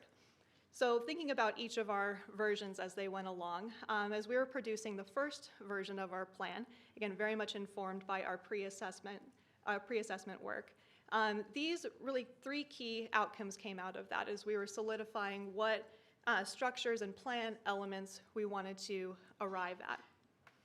So this idea that our goals became the building blocks of our vision, the belief statements became the intersection of our mission and values, and the commitments are the intended outcomes, the desired state that we endeavor to achieve through this performance period of the plan. This was at the same time that we had put out that engagement thought exchange. So again, really wanting to hear from our community. Here's what we're planning to do. Is there anything else we can do to better reach, inform, and engage you in this process?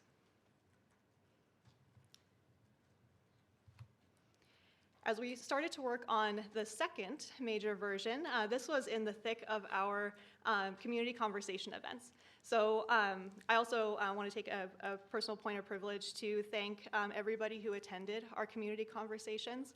While the attendance at any one event wasn't large, what it provided was a space for incredibly meaningful conversation about perspective, ideas, input, all of that. And that was truly the highlight for me in this entire process, is having those conversations. So thank you to all who came to those. So through those community conversations and of course other input and feedback opportunities, a few themes had emerged that actually brought us to adjusting the goal language. So this is where you start to see some of the evolution of the goal, kind of spirit and intent, and then commensurate to that, the beliefs and commitments and ultimately measures that went along with that as well. The thought exchange on this draft content garnered 517 engagements. And excuse me, this is about quitting time for the allergies. So Yes, that time of year. All right, so as we head into version 3, we're starting to make that shift from the alignment and clarity into measurement and coherence. So with that, we're really starting to think about the processes for measurement. And so that's a lot of data analysis, looking through what data tools and systems we currently have aligned to those commitments, and or what processes may need to be created so we can produce that data to understand how we're progressing in that work. This was our last thought exchange that was out to our community, as it was primarily used to inform the final, near final draft that you have in front of you. And so in addition to the measures, one of the things that we also had a lot of really, really great conversation about was this idea of areas of focus, ultimately the labels that you see on those commitments. Some really great summary pieces that can be used to help to socialize the ideas, again, areas of focus within each of those goals. And that brings us to what you have before you. So what you see is version 4. We are working on the final version that you will see on the 28th that is inclusive of the baseline data and the growth targets. And the reason for those not being included in the draft you see here before you is our teams have been having incredibly in-depth conversations. Oh, thank you. Incredibly in-depth conversations about what we mean really when we say the words on this document. And if that means revisiting some of those measures to ensure that we are getting to the heart of what we are trying to solve, that we take the time to do that. And so with that intentionality in mind, what we wanted to do is bring before you where we're headed, and that ultimately, while you may see some modest and nominal changes, inclusive of the population of that data, that really, beyond that, this is our collective recommendation for how we can achieve and continue the equity, excellence, and community in our system.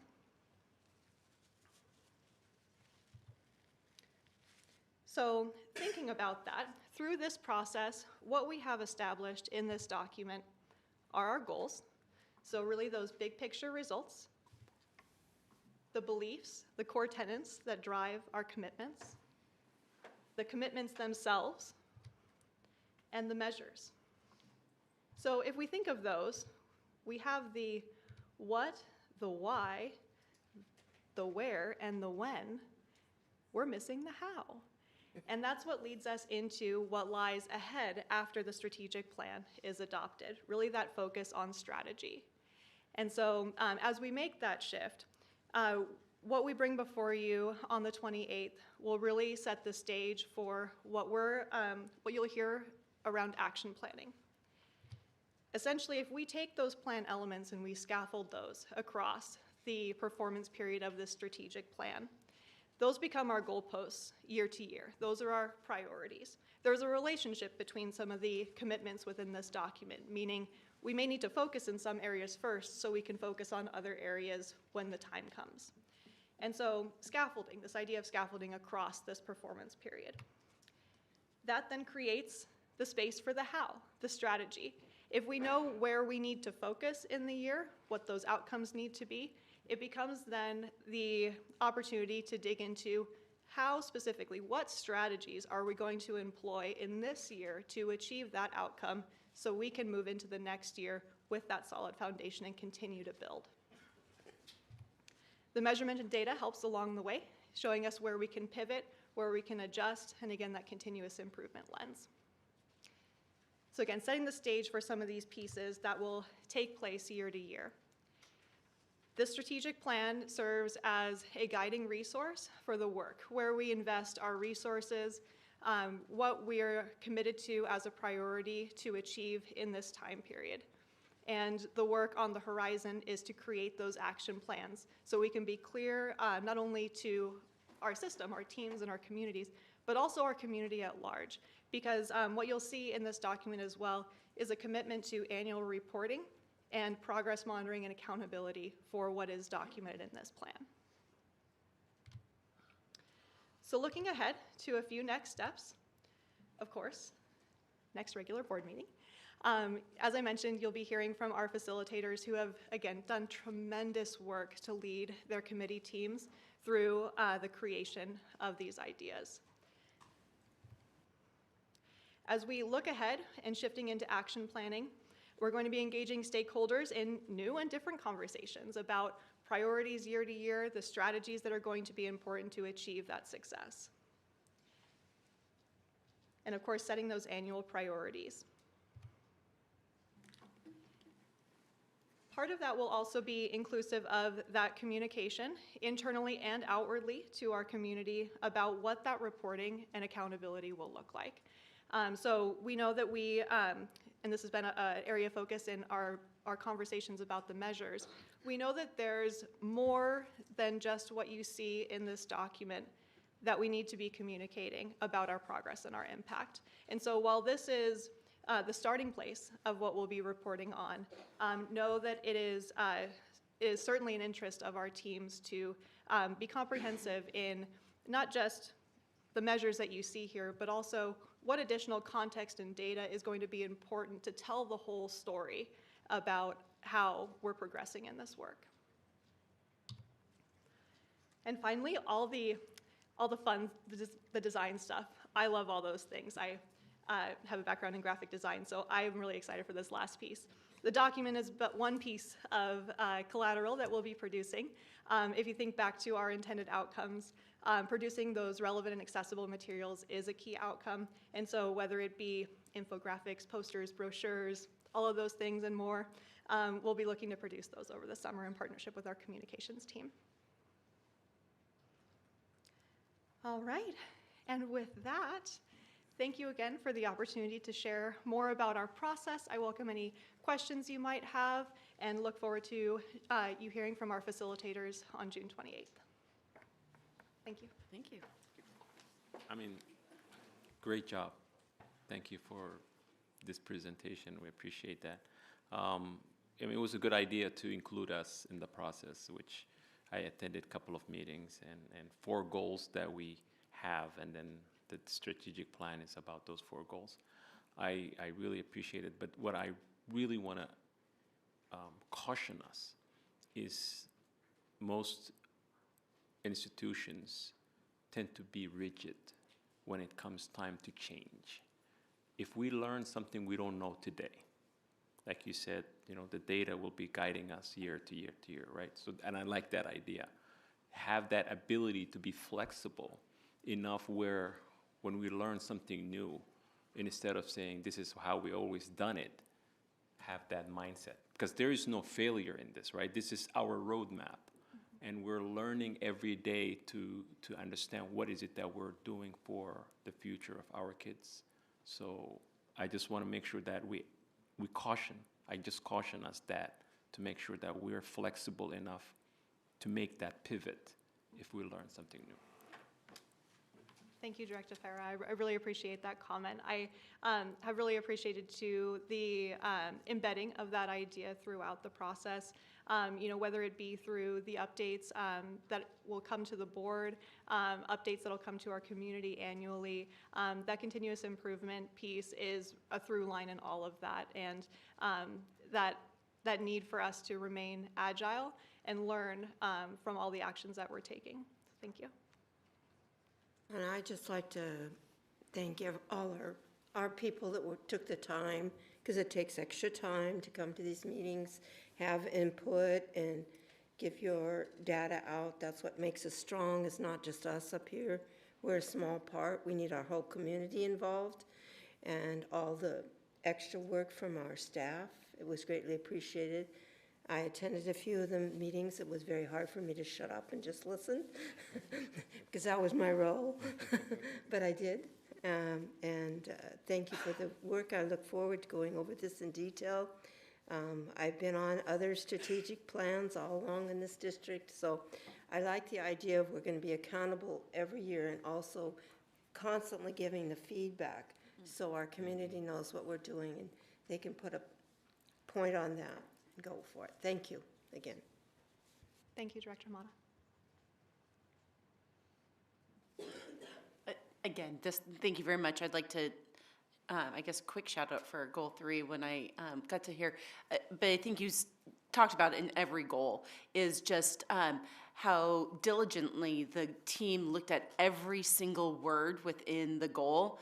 And because words matter, and we've talked about this, and and looking at each one of those, we really made sure that the goal defined where we're going, right? And you know, how do you make a plan if you don't know where you're going in the end? So I just thought that that was really good work that I saw working with or listening to the team on goal 3, and have heard that echoed throughout with all of the other directors and their goals that they got to be part of too. So thank you for leading that, and thank you for today's presentation. Yeah, I wanted to take a moment to thank our board for, I know many of you, all of you attended different ones, and I just reflect on a couple of settings where I had the opportunity to sit with students as well. Particularly the one, I think was Kent Elementary, where I was able to sit with a family, mom, dad, and a daughter.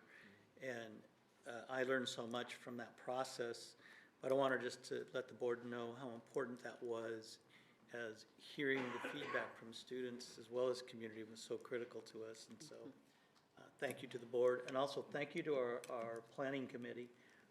One thing I can tell you, I would duck into their meetings every once in a while, and I tell you what, it was there's lots of thinking going on in those meetings, and I can't thank them enough for the work that they did, and we did that internally. Many districts do that externally, Yes. and it was so critical for us to have our own community really look at the direction and the guiding light that's going to serve us moving forward as a district. And just thank you publicly to that committee. And then finally, all of the families who attended, staff who attended those community sessions. I can't say enough about how collaborative that process was. So thank you. And thank you to you, Joel, again, for leading that. I remember the very first one. Yeah. And how we just got to moving, and I can't believe that we're here now. So thank you. Thank you. It's been an honor. Truly a team effort. Right. Thank you.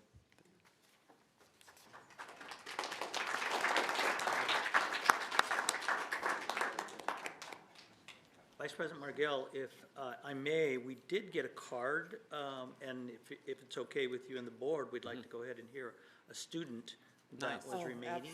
Absolutely. Okay, wonderful. I knew that would be okay. Yes. So let me get that card. Hand it over to you, Vice President Margell. Thank you very much. Lucia Luo? Yeah. Thank you, Lucia. Correction. I am so sorry.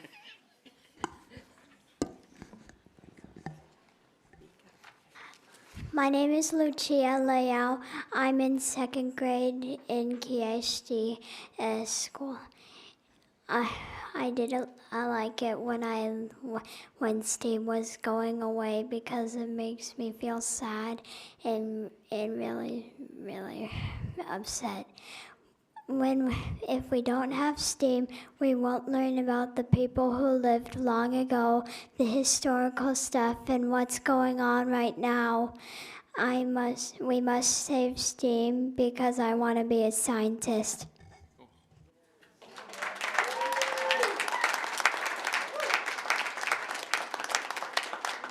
Thank you, Lucia, and my apologies for mispronouncing your name, and thank you for correcting me. We are now moving on to section 7.0, discussion and approval. We do have an online comment, but first I need a motion. Move approval of item 701, new middle school, also known as Canyon Ridge renovation, additional funding. Second. Discussion? Well, let's see the presentation first. Is there? No? Okay, sorry. No. No. So we are going to first do in-person comments. As we have no in-person students on this section for the comments, we will go to in-person adult comments. And then we will move to our online student comments if we have any. I do not believe we have any, but we do have one online comment from an adult. So the first person I'm going to read, Sabrina Bays. I'm gonna vote for We'll vote after. I'm Sabrina Bays, and I'm going to yield my time to Kyle Johannes. Okay. Kyle Johannes.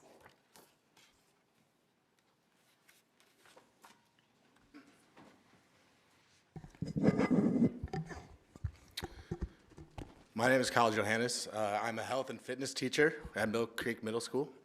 I'm here to speak about the lack of investment in our facilities at Mill Creek compared to Canyon Ridge and other Kent middle schools.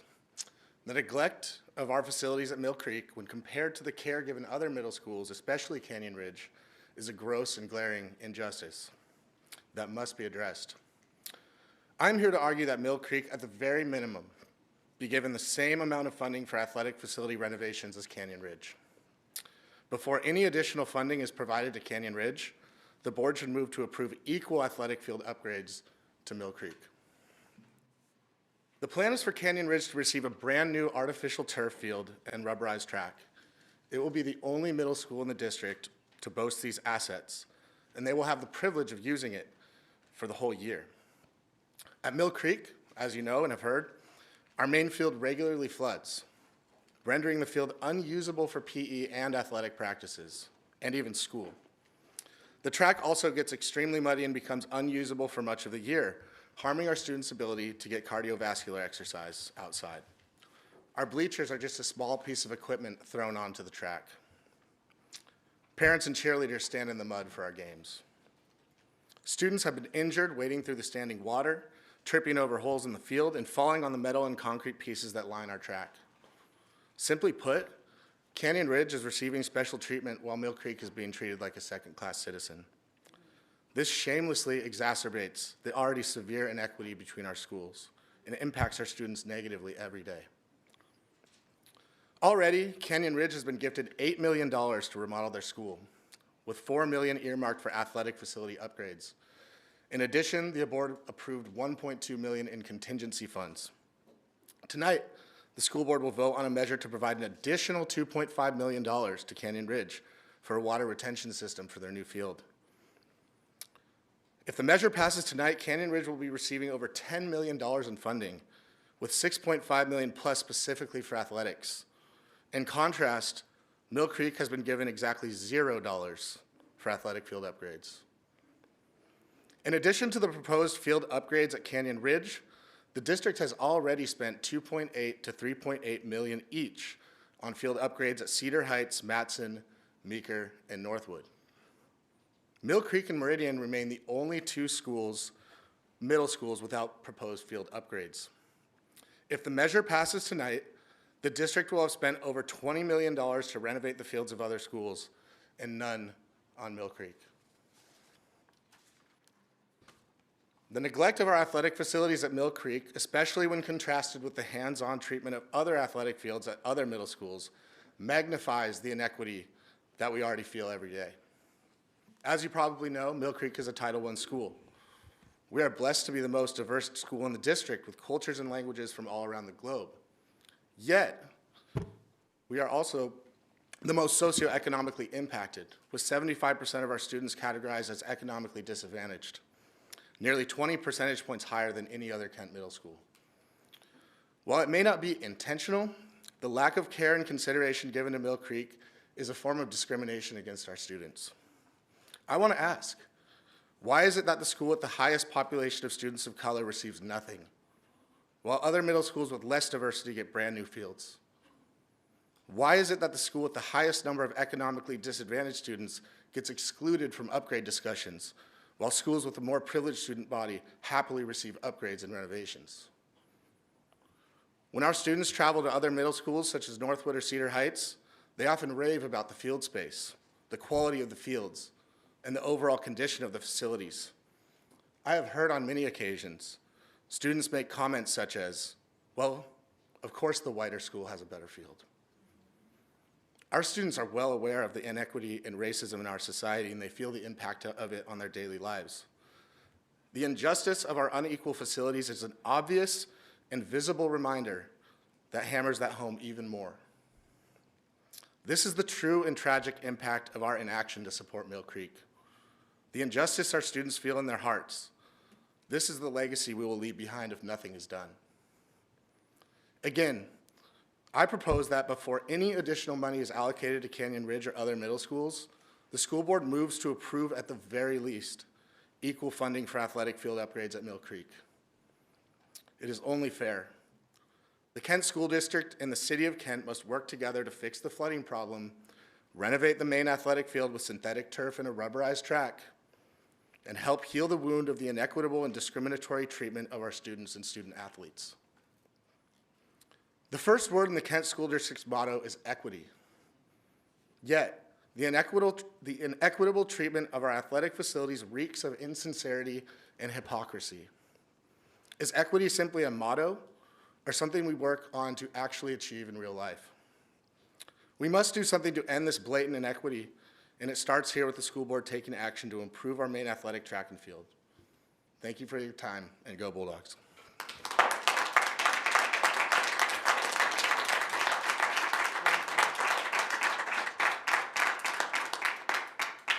Thank you for your comment, and we have Nicole Kraut? Okay.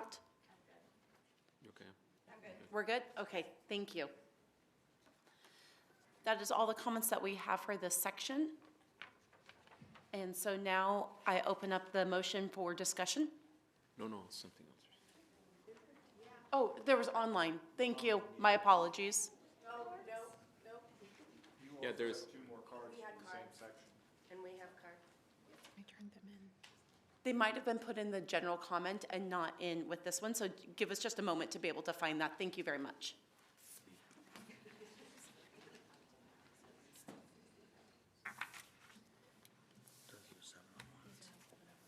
Unless there's another 701 in those.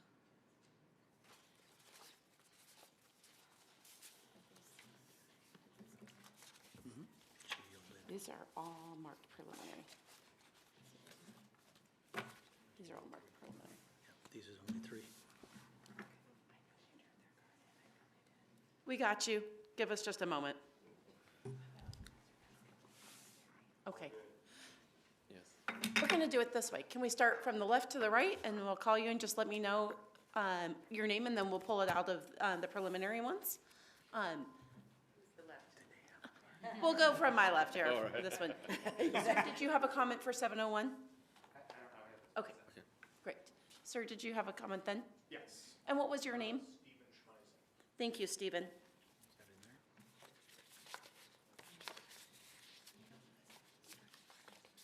Stephen. There's his.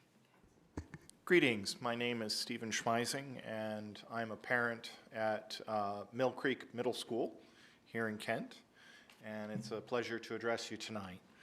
As everyone associated with Mill Creek Middle School knows, the playing field on the east side of the campus has fallen into disrepair and become a hazard to our students. The field floods across much of the east side, and I have often wondered over the 23 years I've been here why this is both tolerable and allowed. The school should receive priority for proper groundskeeping. As a parent of a student at Mill Creek, I'm aware of the much deeper impact this condition has on the students and the community of Mill Creek. My own daughter was injured resulting from flood conditions and tore both ligaments on either side of her ankle. Long story short, she required surgery to repair her ankle. She missed a great deal of playing time for football and other PE sports and suffered greatly from the recurring pain until the ankle was repaired. My daughter is not the only one to have been injured. A check of school records will show multiple injuries going back several years. This is unacceptable. We have insect and rodent issues due to pooling water, and garbage due to poor land and water management and ever-present mentally ill drug addicts attracted to the area and adjacent open lots to the south. Drug addicts leave trash and medical debris in the surrounding area, as well as spoiled food, which attracts vermin and insects. My daughter has twice been bitten by ticks in the field, not to mention the mosquitoes breeding in the standing water, which becomes fetid with disease-carrying viruses and bacteria from the aforementioned trash, medical waste, and food problems. This is both a city and school district problem. It's time to clean up the field all the way to the banks of the creek. Build a permanent dike wall along both sides of the creek from Smith to James to contain it during flooding. bring in fill to raise the field and level it, put a new layer of turf and track surfacing to bring this field up to standards. Lastly, refence the school property and create a walking path that runs from James to Smith along the west bank atop the new flood control dike. The cost to my family of inaction up to this point has been pain and suffering and thousands of dollars in medical bills not covered by my medical insurance as a result of the Affordable Care Act. Total costs, both covered and uncovered, exceed $10,000 alone for my daughter. That exceeds what we paid in property taxes. It's time to fix this issue once and for all, as it is harming the community both physically, financially, and mentally. Thank you for your time. Respectfully, Stephen Schmeising.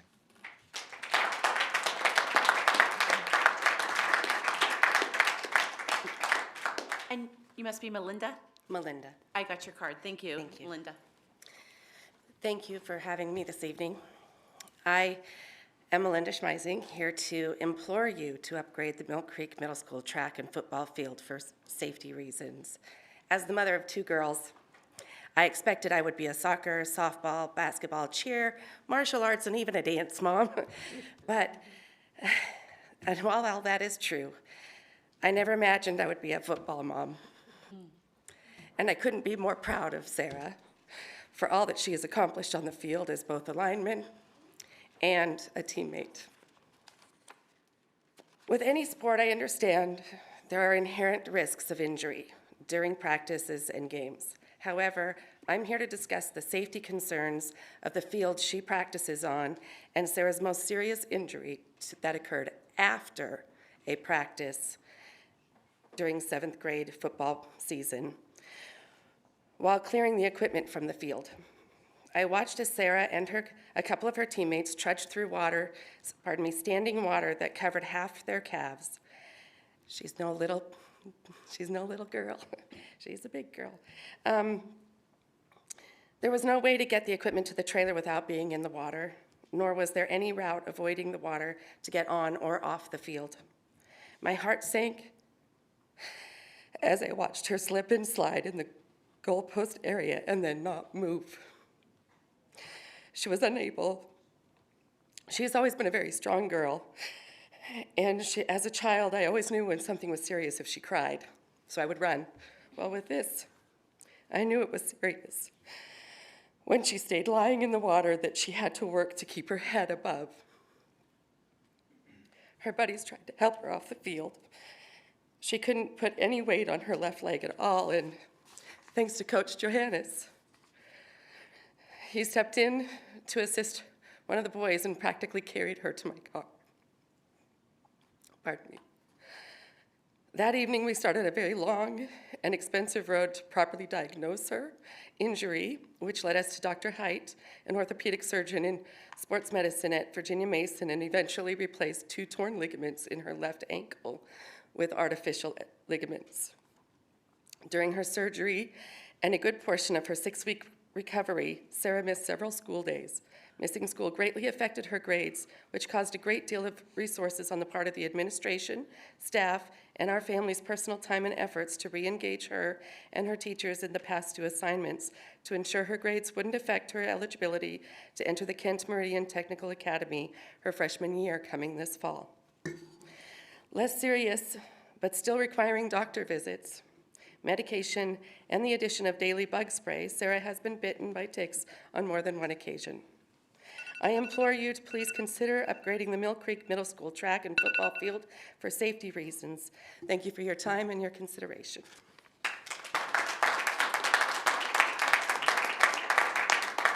I have a card, I believe, for this section. Molly Rudder. Is it for this section?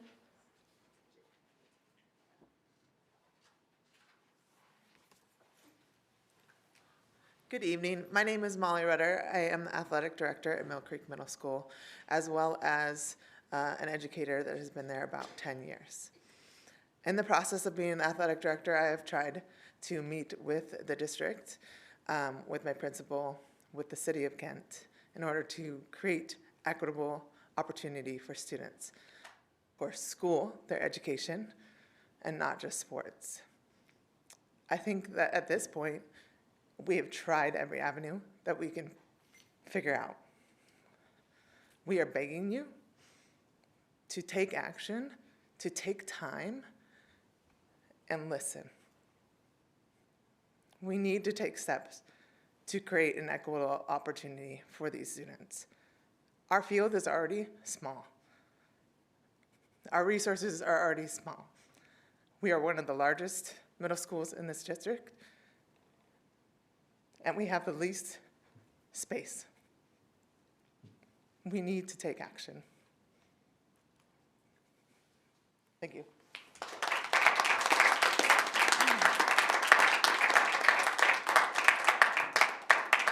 I believe the remainder of the cards that we had were for the open discussion at the end. Is there anybody else who believes that their card should be for this section? Seeing none, I'm going to go to the online comment. Ms. Antello? Thank you, Vice President Margell, Board Directors, and Superintendent Vela. This evening, there is one online comment submitted for Agenda Item 7.01, submitted by Joe Riley. Good evening, board members and Superintendent Vela. 3 weeks ago, on 3/24, the district requested an additional $2.5 million in funding for the Canyon Ridge Middle School renovation. The board requested specific information relating to cost breakdown and potential impact to the 2016 bond and 2018 levy projects. The resolution was tabled while the district came up with that information. That was 3 weeks ago. Immediately after that meeting, I sent an email to some board members requesting that the data from the district be made available publicly in the agenda item when it was added back for approval. Those emails were ignored. I sent another email 2 days ago on 6/11 when I first saw that the data was not attached to this week's agenda item. That email was also ignored. Given that this week's agenda item is listed under discussion and approval, I assume that the board will be taking action on this tonight. Given that the public records requests are routinely taking weeks to resolve, even for simple document requests like weekly updates or outcome of 2x2 meetings, the public will see this data for the first time tonight and will be unable to submit public comments specifically about this agenda item. The lack of transparency is a recurring theme and continues to be a problem with both the district and the board. At what point will the board embrace transparency and not merely tolerate it at a minimum level of effort? That's the end of this comment. Thank you.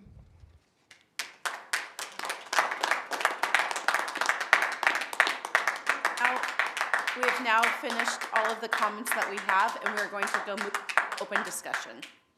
If I can, I'd like to hear from administration in terms of both decisions that are being discussed. I'd like to invite Dr. Behringer up.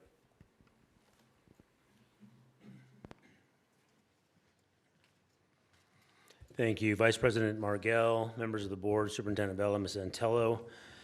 I'm going to take a stab at the Mill Creek piece.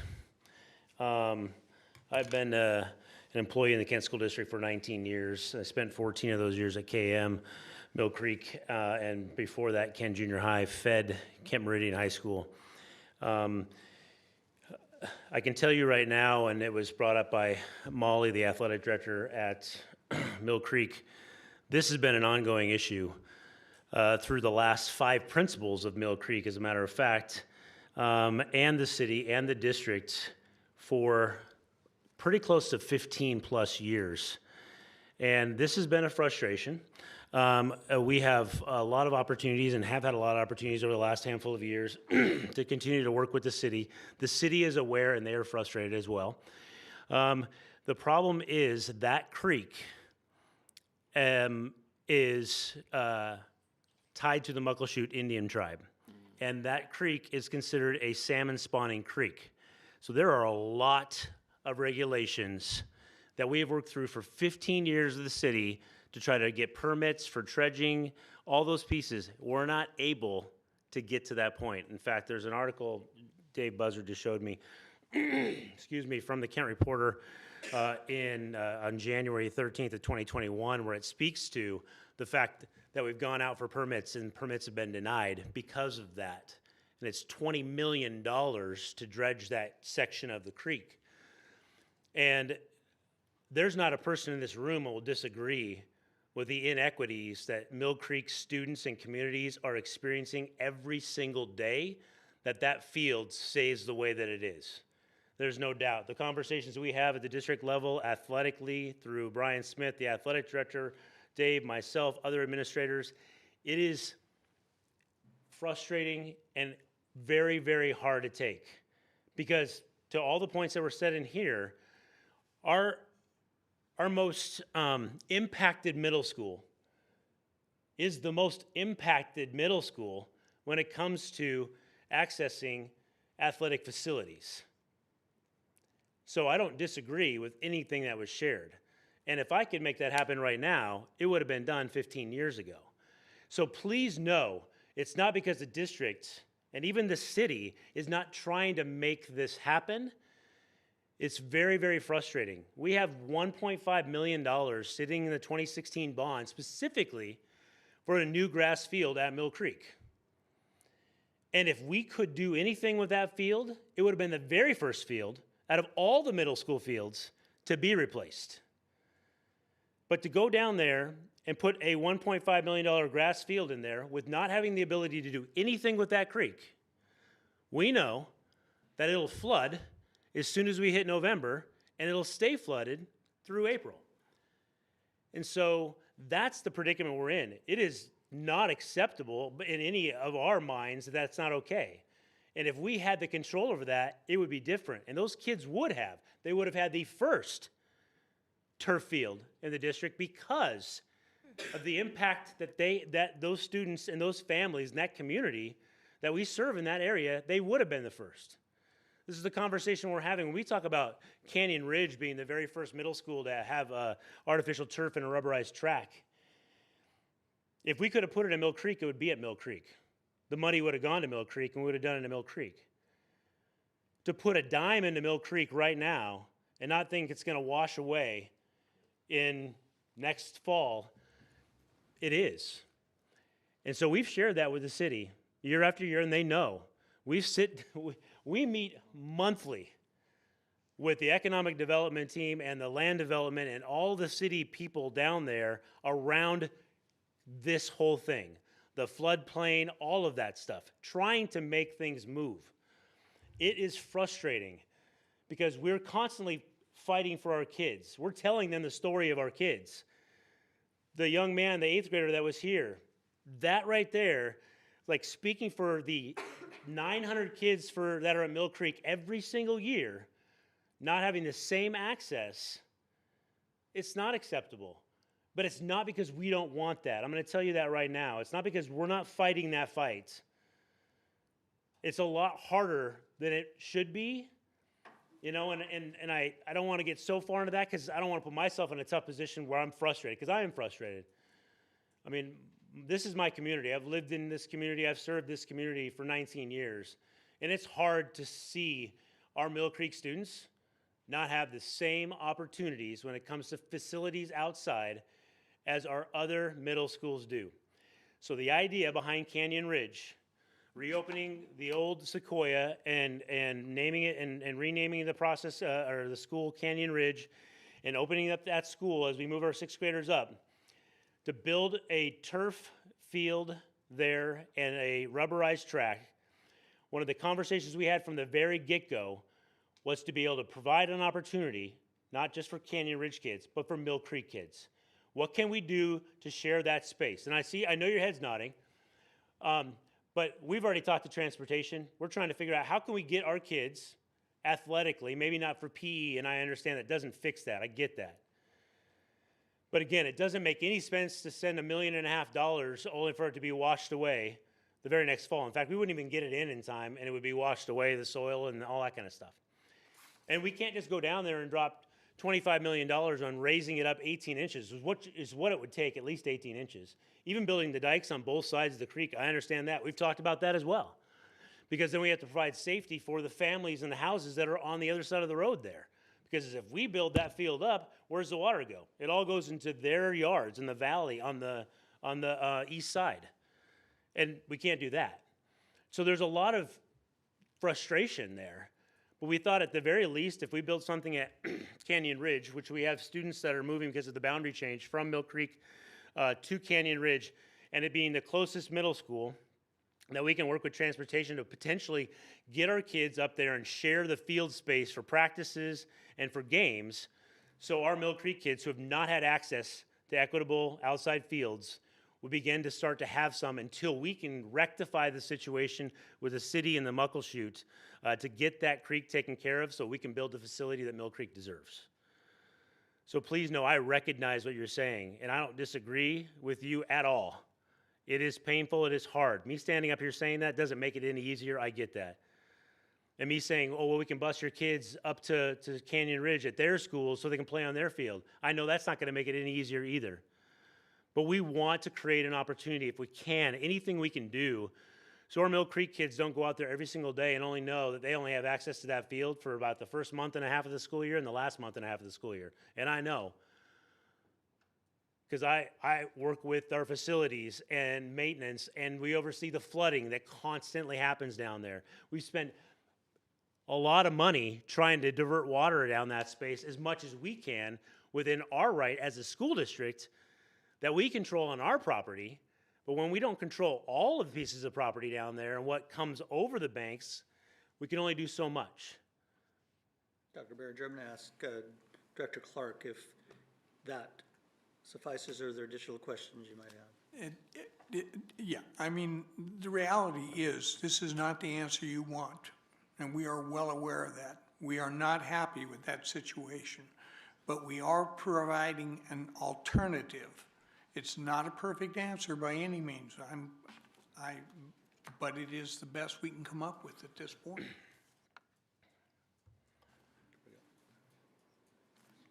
Other comments, questions? I mean, it's crazy that I've lived in Kent over 20 years, and I've seen that James Street flood. And it's something I cannot understand. I've seen that sort of a plant built and thought that was going to solve the problem, but that didn't. And a year after that, I couldn't even, because I live off of James, and it just didn't, I couldn't come up on James. So it's frustrating, as you heard tonight, and I can hear from your voice also. I myself went to the mayor and asked the question, why is this not, and she exactly showed the frustration that she has herself, Mayor Dana Ralph. Absolutely. So it's crazy, and it's unfortunate that it happened to be the school that most of kids of color attend. And I can tell you from a person of color sitting here, it doesn't sound good at all. Not at all. It does not. It does not. And for community members that have lived, I mean, there are several people within the city that we work with, and we go to site. We go down there, we stand there, we walk there, we talk there. And there are people that work in the city, in this area, that have lived in the city for 30, 40 years. And they said, back in the day, this was 6 feet wide and 12 feet deep, and it never flooded. But again, as the sediment and the silt build up, if you've gone down there anytime, I mean, obviously the Mill Creek staff are there. If you walk over there, it's about 4 inches deep. And so it only takes a couple good rains. It's not like it takes 2 months of steady rain. It takes 2 days of rain, and it's already starting to come onto the track. So it is a very real thing. And you're right, the mayor is upset, and she's pushing. But again, we've had conversations with the Army Corps of Engineers. I mean, it is one of those fights that we're fighting, and we will continue to fight until we get the result that our kids and our community deserves. That's the Mill Creek piece. And I can go on forever. This is one of my soapboxes. It drives me crazy, but it doesn't fix it, unfortunately. Canyon Ridge. Yes, I was going to ask a few questions about Canyon Ridge. Last time, we did talk about wanting to see all of our different projects that were on our bond. And we also wanted to talk about the levy, and my question will come here for just a second. Levy, totally understand it's different than the bond. There's not specific projects that you have. It's like, for me at least, and please, if this doesn't work for you as an analogy, you don't have to take it. But for me, I think about my house, and I have all of those projects I want to do. I cannot afford all of them. And as I make income along the way, we can afford things, and then something happens and something gets put in front of something else and you do that first, or a time comes frame, or you get a good deal and there's a coupon and you can do that one next, and those projects kind of come and go, and that's how I think of the levy. Close enough for... Absolutely. Okay. Yes. And so I get that there's not like a set of projects that we're going to get all through. And I do thank you very much for providing all of the projects that we have gone through. I did get that complete list, and I appreciate seeing that kind of the checkoff list of successes along the way. And I know that really there's never a limit to that list, right? Because roofs get older, sexy boilers get older, and all of those things that we talk about just get older, and we have to continually putting new things on. Great, fine with that. But let's talk about the bond. You gave the list of 105 projects, and we went through line by line all of them, and you provided that to us. I do know that this list was also provided online during when we had the bond up to talk about what this last bond had done, and so this was back up for us to be able to look at very specifically what had been done, when it had been done, what's in progress, what's not. I will verify for you that Mill Creek is on there, and it is held off waiting for dredging is specifically what was put in there. And so I appreciate knowing, can you clarify for me, when do these projects need to be done by, based off of this bond? Yeah, bonds can take up to 20 years to pay off. Okay. So usually the ideal time is that it's a 6-year bond. So most projects, if not all projects, usually get done in that 6 to 7 years. It depends, though. It all depends on materials, depends on labor, which we all know we're been going like this for the last 3 years on that. Yep. So, yeah. So thinking about the 2016 bond and the 80% completion of those projects, the last 20%, I think we have a couple projects that'll run into that 24-25 school year. Yeah. Okay. And we counted and looked through all of them. We're at actually complete, just over 69%. Other ones that are in process right now, and so that puts us up to about the 80 that we were looking at. And I appreciated that. I know that was a lot of work to go through. Thank you for having that available for us to look at, just so we know what we're looking at. I do want to talk about just kind of a quick question. I think we've asked this before, but so we could talk about this. How much does it cost our taxpayers to build a brand new middle school? Well, I can't speak to what it costs individual taxpayers, but what the cost is to build overall, but brand the new money middle school. comes from our taxpayers. And again, appreciate the conversation a little bit earlier. My number that I used included property having to be purchased. If we don't have to purchase property, a baseline middle school right now is $155 million baseline with no property. If you need to buy property, you're looking at 20 to 30 acres for a middle school. And if you're looking at within the confines of the Kent School District, if you're going to find 20 to 30 acres, you're going to pay $20 to $30 million. If you find it. If you find it. And so you're looking at about $155 million baseline for a middle school. And Canyon Ridge is the largest square footage middle school that we have now. Correct. If we were to build a school about that size, what would we be looking at? Close to $200 million. $200 million. Yeah, there's a couple zeros there. Yeah. So let's go $200 million here. Yep. Our field that we talk about is going to cost us roughly $5 million. A little over $5 million. Okay. Yep. We budgeted for $4 million in the original $8 million. Half of that $8 million was for the field, so $4 million plus the $1.5 million we're asking for. So $5.5 million for the field, yes. Okay. And the field that is there now, we would have the same issues similarly that we would be having right now in Mill Creek.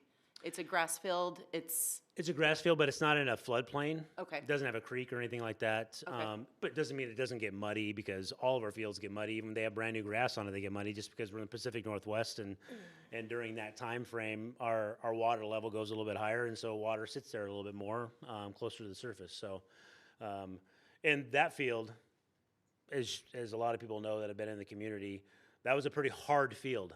That grass was pretty hard over there. Yeah, we walked So it's on like it. hard pan. Yeah. Now, I mean, as you've probably seen in used it. pictures and our last tour that we went on the 9th, it's all torn up now. So it's doesn't exist in its previous form. Yep. And whether we are building a brand new turf field at an existing school, or building a brand new turf field at a school that we're able to save quite a bit of money and renovate, and thank you, the work is being done fabulously and beautifully. We're still looking at the same dollar amount here, right? $5.5 million if we built that field, what we're building at Canyon Ridge, if we build it at any of the other middle schools. And I just bring this up, and thank you, audience, for going through this with me, is no matter how much the overall project is, the cost of the field is going to be the same as what I'm hearing you say. And yes, so if you have a opportunity to have a lower cost for the overall project, a field is going to be a higher percentage of that, just because the overall project is less. Correct. Thank you. I've No, I mean, it's just.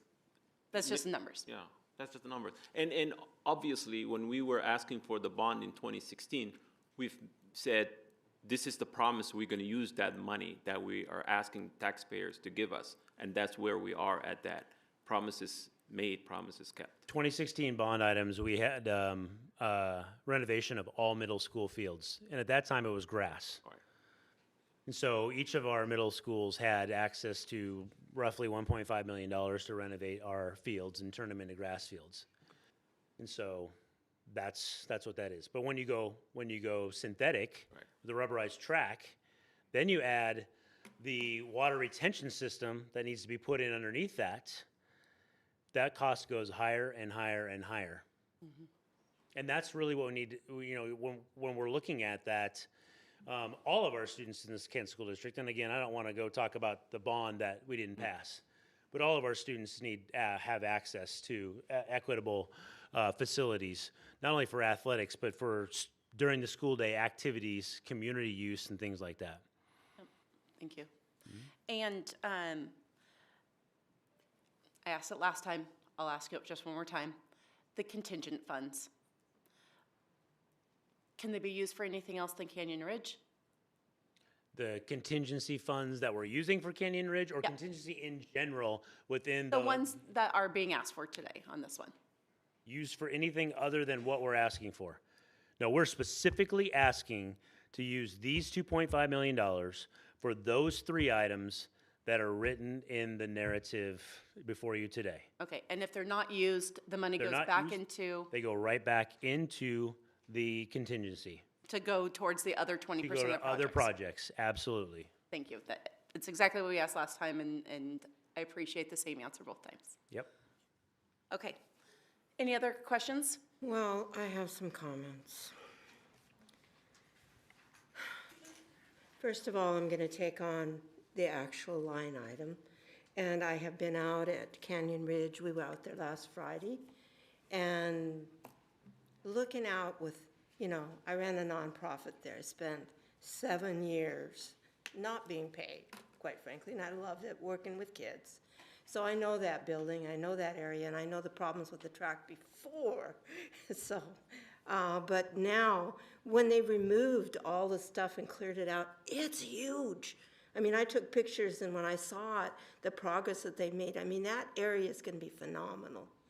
To put a track like that at a middle school, and not only that, the amount of the community use that can be done with that field, that other activities, is going to be such an additive to our community. I've been fighting for more activities as a citizen for our youth for a long time. Even though we have a why, we need a lot more. Kent itself is a city of over 132,000. It's a travesty that we don't have more things for kids. So I think this development and looking at all the material you put together so we could see all the things lined out perfectly, and all the board members have been able to see that very clearly, what we're doing with our money, where our progress is, and that we are keeping our promises to our community. I have no problem with that. I understand because of the ongoing issues with more permitting and asking more of it, I understand why we had to come up with some more money and why we're having this vote tonight. We need to complete that project.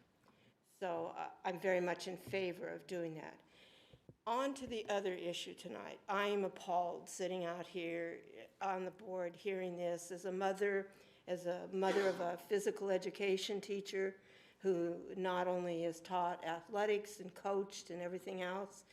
Our kids need physical activity more so than anything, not just for the physical activity.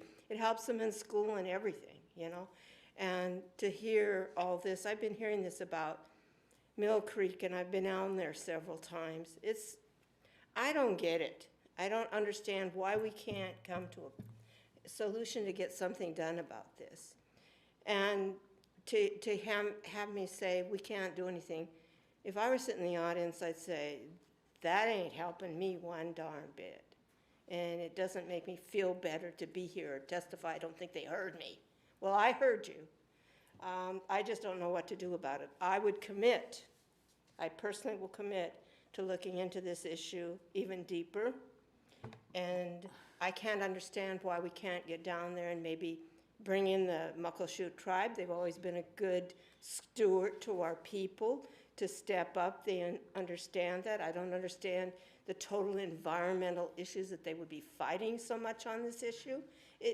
But I know I'm going to find out, and I know I'm going to look into it. And I know that's going to mean nothing to you again, but I heard you tonight. I have boys and a daughter that were into all kinds of athletics. If that was happening to me, I'd be ticked off, okay? I'd be ticked. And to have to lay in the mud in the waller when you're playing is unacceptable in this society. So again tonight, I am not ignoring what you said in my vote. I'm just saying that these are two separate issues tonight. So, and also, Dr. Behringer, you worked at this night and day on this stuff and put this together. Anybody that knows Dr. Behringer knows the commitment he's made to equality in our district and our Superintendent Vela. So we hear you. We hear you. So that's all I've got to say.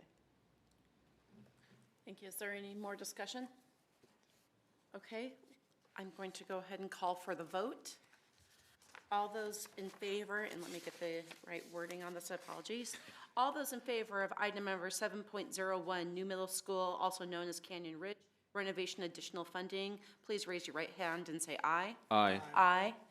4 votes aye, the motion passes. We are now on to the consent agenda, and I'm going to ask the board if there's any items that they would like to pull. I move to pull 818, gift acceptance. Any other? Point of privilege, and I forgive me, we went through this so fast. I know we're on to this. I just would like people in the audience, if you would send me emails of all your information on a personal level, and I will commit to trying to put something together. I may go nowheres with the Muckleshoot tribe, but I need your contacts, and it's Leslie Hamada. You've got the address there. Send me all that, so maybe we can have some kind of a community meeting to just see what we can do. Just talk about it. So thank you, and I apologize. No, that's great. Leslie, did you have any? Oh, no. Okay. I did want to pull item number 6.10. 6? I'm sorry. We're not going backwards, folks. Sorry. 8.10.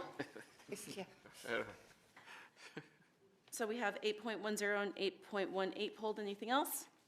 Okay, is there a motion? I move items 8.01 to 8.20 minus 810 and 818. Second? All those in favor? Oh, sorry, discussion? Seeing no discussion, I call for a vote. All those in favor of the consent agenda minus the 2 items, say aye and raise your Aye. right hand. Aye. Aye. 4 ayes, the motion passes. Let's move on to 8.10. Is there a motion? Move approval of 8.10 professional service agreement between Osprey Camp and Kent School District. I second. You need to let me say something. I pulled this one, so I will start the discussion on this one. I'm just, I don't know Osprey Camp. I've heard really good things about it. I'm very excited about it. We've talked about it with administration. What I just want to say about this is 6th grade camp, now 5th grade camp, is so important. Outdoor education for our kids is so incredibly important, and it was not okay that it was there was inequities in our district of who could pay for it, and really what it ended up being is how much money did your PTA have, and that's just not okay. And I love that the district has come in and made this equal for all of our students and a priority for all of our students. And so every 5th grader, starting next year, now that my kid's a 6th grader, that's okay, is going to be able to go to camp 2 nights, 3 days.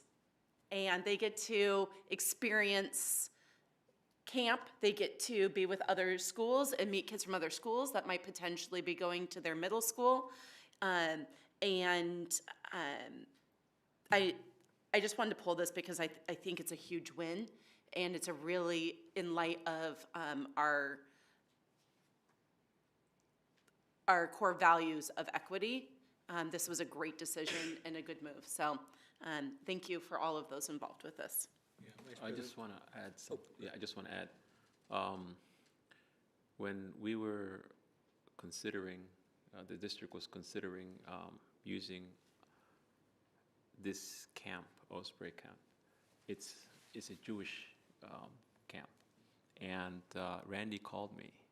As a Muslim, he said, "With the kids who are Muslim kids who have a problem, this is the level of care that we make sure that as a district we looked into." And I was really pleased to hear that, Randy, because that shows the care. And I said no, because that doesn't matter. And even though they went the extent to remove any religious posters or anything that is related to that, so that people feel comfortable. So thank you, appreciate that. I've also heard really good things about them working with the different nutrition and food needs of our students, and that is very important to me. And I loved, and that was something that we asked about and heard really good answers on. So thank you, as being a high consideration in the choice of this camp. What I wanted to share, thank you, both Vice President Margell and Director Farah, is being that Director Hamada is our legislative rep. I also want to acknowledge that that our state also came through with some state funding that is working toward this, right? We weren't clear at the beginning, but it's still true that we also need to be coordinating our efforts to all kids being able to attend a camp regardless, including those that have medical needs and things. So there are things that go on behind the scenes to allow for this to happen for every single kid in our district. So thank you. Any more discussion? And as much as I would love to be able to hear what your comment is, we do have a process by which we can submit comments. However, please feel free to email either myself or anybody else, and we would be happy to be able to talk about that. Also, if you would just like to stay afterwards, I'm probably here to chat too. So I'm going to go ahead and move this one to a vote. All those in favor of approving item number 8.10, professional service agreement between Osprey Camp and Kent School District, please raise your right hand and say aye. Aye. Aye. 4 in favor, the motion passes. Item 8.10, gift acceptance. Is there a motion? Is it 1-8? Move approval of 8.18. 8.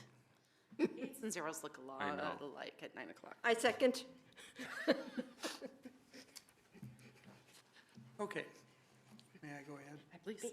Yeah, I just want to acknowledge our PTAs have really done an amazing job about trying to find ways to support the particular programs run within their buildings. And I mean, I just want to acknowledge that. Martin Sertoon's PTA raised over $4,000 for educational enrichment. Ridgewood PTA raised $2,000 for field trips and mystery science lesson subscription. Lake Young's managed to get someone to acquire some $2,000, roughly $400 worth of athletic goods. Meridian Elementary happened to tap the Captain Planet Foundation and came back with $6,000 for garden beds and soil, mobile cooking, various supplies for the gardens and signs and training modules, including the lessons for teachers. The Kent Lake High School Kent Community PTSA raised over $4,000 for the Band Lilac Festival expenses. Cedar Valley PTA raised $1,200 for their 6th grade field trip. And Kent Ridge Girls Booster Club raised $2,700 for students' needs within the program. And it's obviously parents and communities investing in the schools within their community, and it does make a difference. So I thank all of them and call for the question. Any more discussion? I echo what Director Clark said. I think we all do. Thank you to our PTA. I think many of us have served on PTAs for quite a bit. It's a lot of work. Thank you very much for our PTAs. Appreciate Yeah, it. look at snaps on that one. Okay. Seeing no more discussion, I will move to vote on item number 8.18, gift acceptance. All those in favor, raise your right hand and say aye. Aye. Aye. Seeing 4 yeas, the motion passes.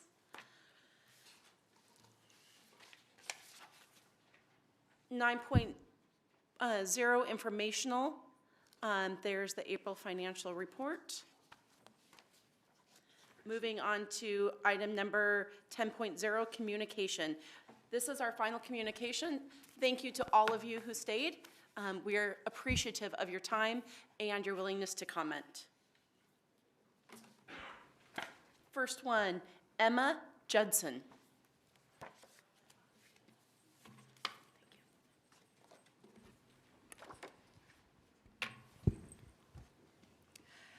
Good evening. My name is Emma Judson, and I'm one of the 3 multilingual teachers at Mill Creek Middle School. Since I started working there during the pandemic, I've seen Mill Creek's multilingual student population increase little by little every month. Yet 3 years and 100 multilingual students later, we are still a team of only 3 teachers. Instead of being given multilingual staff funding that reflects our student numbers at the beginning of the school year, Kent School District has given it to us in tiny pieces throughout the year.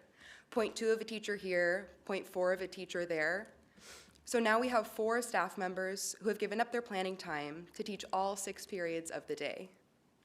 Right now we have funding for 4.2 multilingual teachers, but it's scattered throughout the building. We've done this now for 2 years, and frankly, I am exhausted.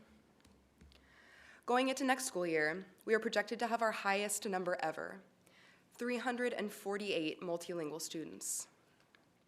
Multilingual students will make up 46% of our school's population, which means almost half of our students will still be learning the English language. Many of those students come to us with traumatic immigration stories. Some have official refugee status, some have interrupted schooling. We are not just language teachers.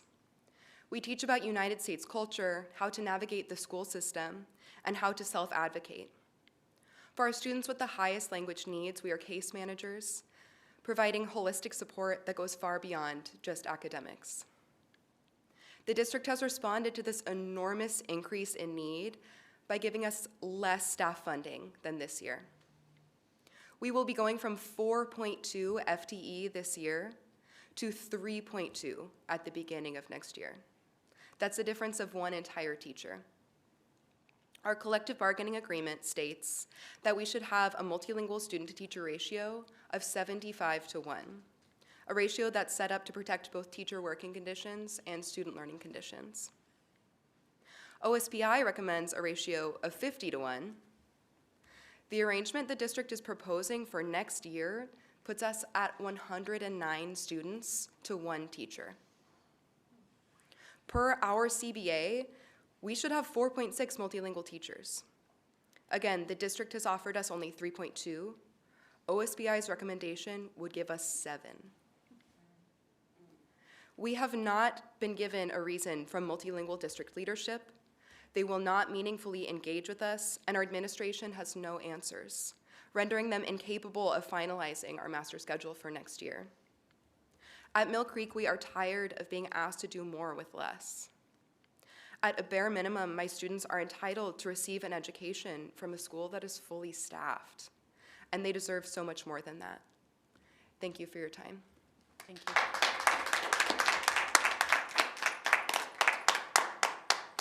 Christy Ackerman.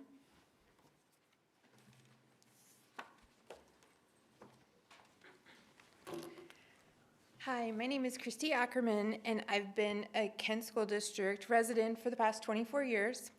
My daughter graduated from Kentwood in 2019, and I'm finishing my 30th year as a classroom teacher.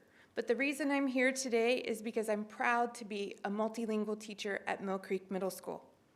At Mill Creek, we are fortunate enough to offer our scholars a dual language program to support their biliteracy and English and Spanish. This year, we only have 97 dual language scholars in 7th and 8th grade and 2.8 certificated staff members for our dual language program. Next year, we're projected to double that number with 199 dual language students. This is wonderful news for the continuation of our Nina Will Williams dual language program, and it is a reason to celebrate. However, to support this increase of 102 dual language scholars for next year, Kent School District has given Mill Creek only 0.2 additional dual language teachers. This is equal to 1 period extra a day over what we currently have. As a multilingual specialist, I want to express my concern. The dual language program hinges on students receiving 50-50 instruction in both English and Spanish. In secondary schools, this means students need 3 classes in each language every day. The staff funding that Kent School District has offered for the coming school year limits most dual language students to only 2 classes of Spanish per day. Even with classes at max capacity, teachers will be overloaded in August, leaving no space for newly enrolled, qualified Spanish speakers to join the program during the year. This absurd lack of staff funding comes in tandem with the addition of 6th grade students joining us at Mill Creek in our dual language program. The 3 dual language teachers will have to teach 6th, 7th, and 8th grade in Spanish. Teachers will need to teach all 6 periods to even partially cover enough sections for our dual language scholars. This would mean no planning time during the day. As you heard from my other multilingual colleague, my team has already been at a 1.2 contract for the past 2 years, each teacher. When will dual language teachers have time to properly prepare for lessons and meet with content area colleagues? How can they be expected to give students feedback in a timely manner to support their learning? And on top of this, if teachers even have a planning period, they're expected to give up planning without warning to continue cover classes. One of my colleagues was going to give me their time. What was your name? I will find you. Thank you. And on top of this, if teachers even have a planning period, they're expected to live up their planning without warning to internally cover classes. One of my dual language colleagues teaches dual language Spanish math. This year covered class during her planning period 22 times. Our contract states that teachers with the same planning must rotate coverage. This means that the 3 teachers that shared the same planning covered at least 66 times during the year, which meant that they lost their planning period. The Mill Creek Dual Language Department needs staff allocated now, before the next school year, for these 199 students that will be attending Mill Creek. With very few bilingual educators in our building, we're not prepared to pick up additional classes here and there as we receive more students. Kent School District really likes to brag about our Nina Will Williams dual language program, but that will have to stop if the program falls apart due to the lack of funding or the exhausted educators who choose to leave Kent School District because of the lack of support they are receiving from the school district. Thank you. Our next adult speaker is Donald Cook.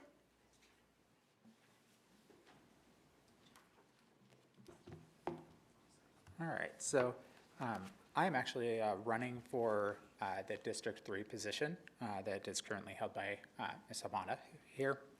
And I did have some questions here that I gathered from some community members in the area as I was talking to them. The first one that I have is based on the bathroom safety and monitoring. Apparently there are some serious issues with children not being able to use the bathroom appropriately due to the fact that there is both vandalism and issues with drug use, I guess, and other things in the bathrooms, which then children are choosing not to go to the bathroom instead of having to deal with that.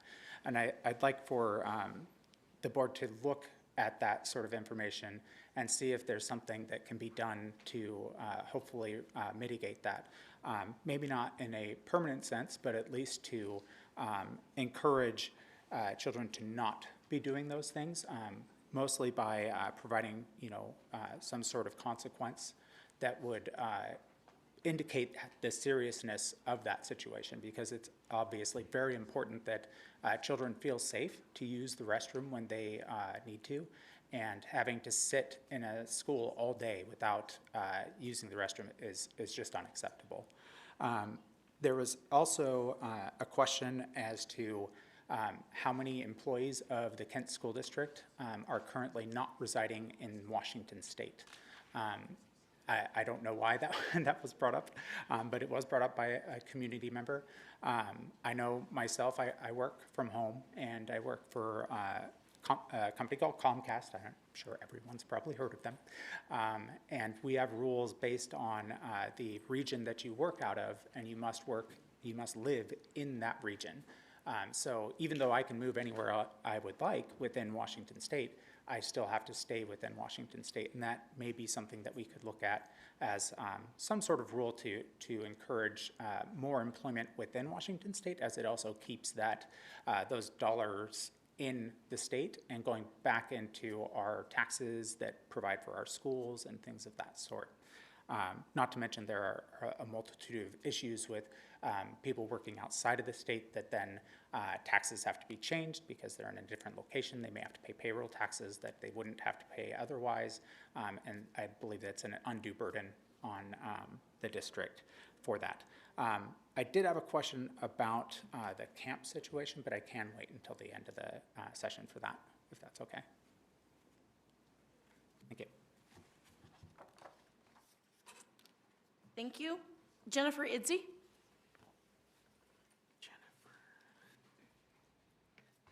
Hello, my name is Jennifer Idzi. I'm a parent who has had 4 children, one who's graduated. I still have 3 within the Kent School District. I've also subbed in the district for over 6 years.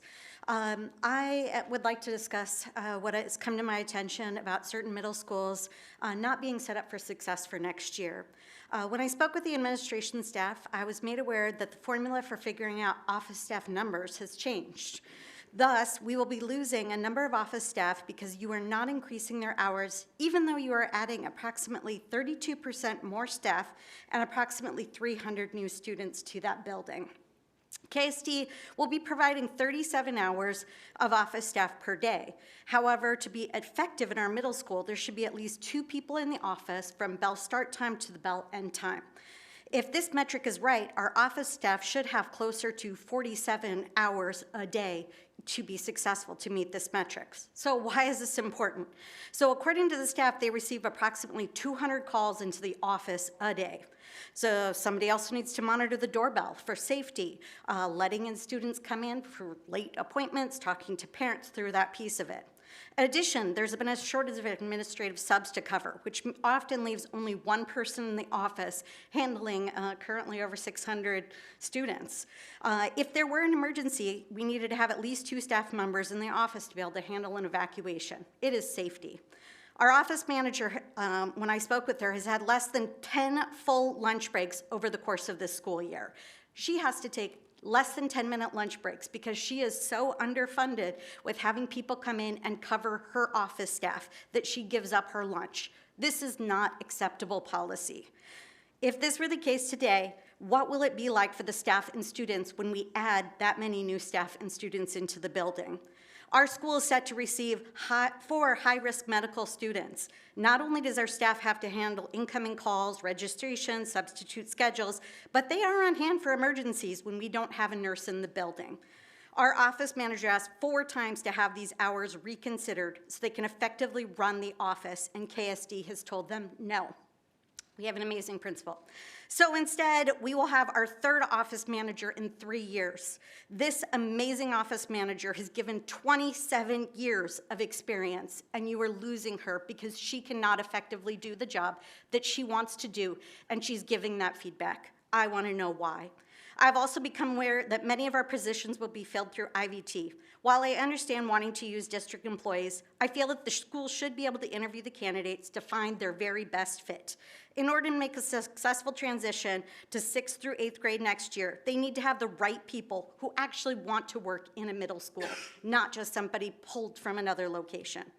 My final point of interest, it's interesting to see the metrics on custodial work, that they're getting 32% more staff and are receiving 0 additional hours to clean 10 to 12 additional classrooms. Thank you.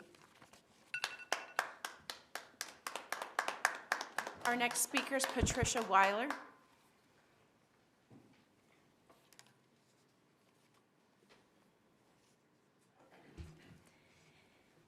Good evening, honorable members of the board, Superintendent Vela, and KSD community. I am a parent of 2 high school students in the Kent School District. My son will be graduating this Saturday from Kent Meridian.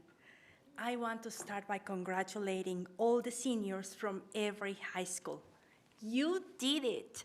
It took a lot of effort, dedication, and now is your time to shine bright and walk tall when they call your name on that stage. You are closing one chapter and a brand new one awaits. All I have to say is be the best version of you wherever you go. Now, here is my story. My high school student was diagnosed with ADHD in 4th grade. He struggled following directions, staying on task. I could have built a quilt with all the red sleeves, completing projects, and the list goes on. Anyone familiar? He was raised in a single-parent household by myself. Where am I going with this story? My son would not be graduating this Saturday if it wasn't for all the support from his teachers, administrators, school counselors, psychologists, behavior specialists, mentors that cared and gave him the tools to be successful. Also, programs like STEAM kept my son engaged and motivated. Please save the program. Thank you, Kent School District. Neely O'Brien. Mill Creek, and Kent Meridian Tech Academy. You work my son's challenges and turn them into stepping stones. Now, there is something that weighs heavily in my heart, and I want to start with a quote. Not everything that is faced can be changed, but nothing can be changed until it is faced. It made me reflect on the Kent School District Facebook page and all the information that is shared on that platform. Lately, not so positive. Our district is facing challenges, and it is easy to judge and focus on the things that are not going well. I am going to pause for a brief moment and say this. We cannot make a change by only writing things down. I know our district listens. Our leaders are here. Okay, just. Oh my.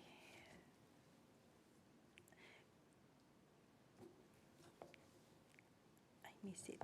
Our leaders are here to answer our questions, to have conversations, to give us the answers we seek and exchange ideas in order to compromise or make things better.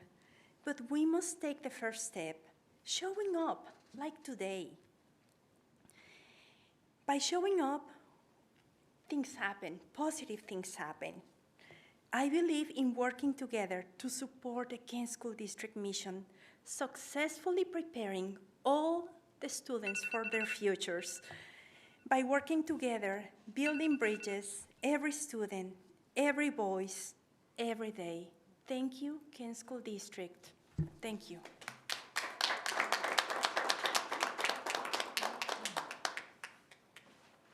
Kelly Martinez. Okay. I'm guessing that's Eve Hutchins?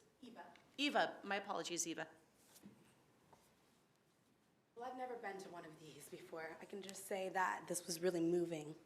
So thank you for everyone who shared. But I'm here today for my son. My son couldn't be here, he's at baseball. So my name's Eva, and I'm a proud mom. And my son goes to Martin Sortoon. It was a very amazing story of how he got there, but I'm really glad that he's there. I think it's an amazing school. But I'm not just here as a mom, I'm here as a professional. I've worked at Meta in talent acquisition. I've also now worked at a big healthcare organization. I get to see the job market, I get to look at the data, and I get to see people's resumes, and I get to see where they went to college. You know, what was the stepping stones of how they got to where they are? How are they, you know, innovating and changing the world and saving lives and making amazing products? It started at school. And the fact that it's even a possibility that you would give up STEAM, it really upsets me.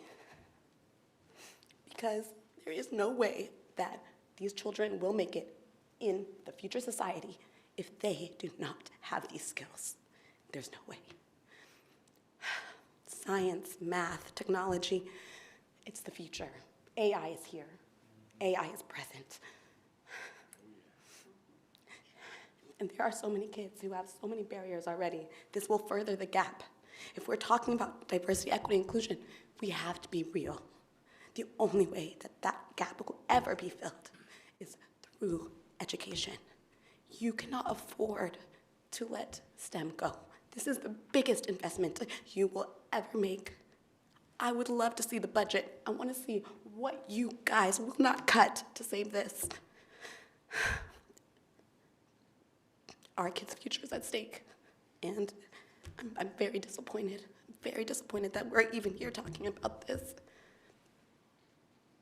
We need doctors, we need nurses. We had a pandemic. I was a nurse for 10 years. We need engineers, and we don't just need them, we need diversity, because that's who's making these products. That's the engineers who are creating the future. They're the ones who are gonna control the banks. They're gonna control the loans. Artificial intelligence will be a part of everything. If we don't have diversity at the table, if we don't have different experiences at the table, that will be used for so much racial injustice. if you do not save this program, you will be a part of that racial injustice. I don't ever want to see anything or hear anything about DEI ever again if you will not focus on science and math for these kids. This is where it's at. It's now, it's here. And there's so many companies, Microsoft, Google, all these companies, they want to give free internships. They want to give scholarships. They have all of this money. It's you guys who is making it hard for them to be able to hire these kids. They're literally creating programs for people who have no experience, not even a college education, because they want them so badly, because they need those numbers. They need diversity. Do the right thing. Save this program.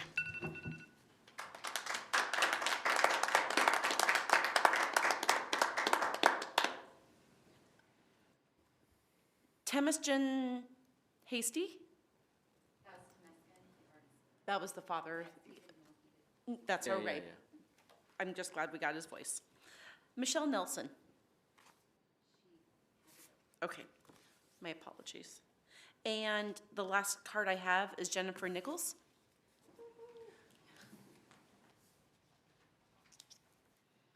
This is going to be real quick.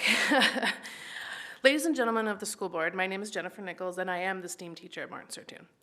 It is crucial to recognize the profound impact that the STEAM classes have on our students' educational journey and future prospects. I'm sure you've now, by heard of all of my students. I never ask my students, what do you want to be when you grow up? I actually don't want to put them in a box, and I ask them, what do you want to change when you grow up? Those are two vastly different questions. In an age where technological advances have become ubiquitous, we must not forget that not every household is equipped with the tools and resources necessary. By providing dedicated STEAM class within our schools, we level the playing field in allowing our students from every background to access STEAM. STEAM education extends far beyond equal opportunity. By engaging hands-on projects, students are encouraged to collaborate, think creatively, and apply their knowledge in practical ways. These skills are vital for success in an increasingly competitive, technologically driven world. While it is true that music and other artistic endeavors play a crucial role in education, it is important to recognize that not all students thrive in a singular focus on these subjects. By integrating STEAM education into our curriculum, we provide well-rounded educational experiences that caters to diverse interests and strengths of our students. Isn't that what we are always trying to do? I hope you are seeing the passion that my students are showing for the STEAM classroom. When was the last time you had students in a board meeting asking adults to listen to what they want and need? I have asked members of the board and superintendent to come visit my classroom. My door has always been open. The people that did see me were my admin, my new teacher mentor, and clinical observer.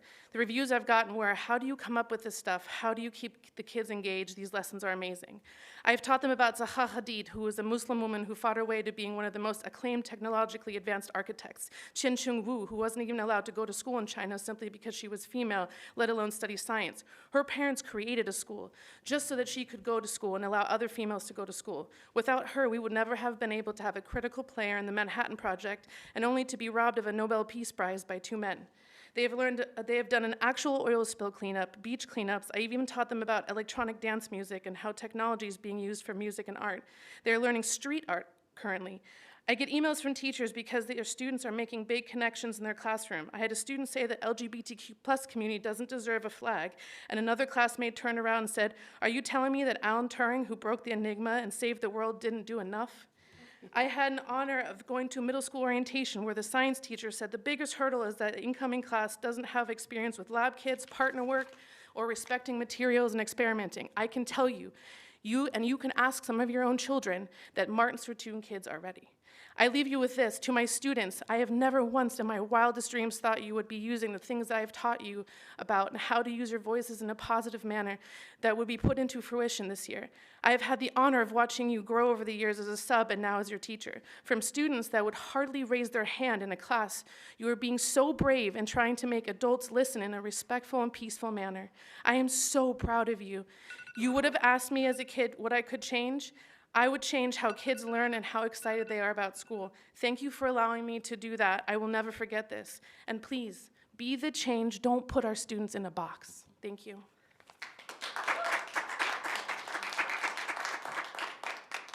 I believe we have one online comment.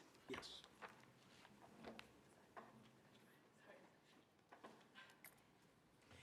Thank you, Vice President Margell, members of the board, and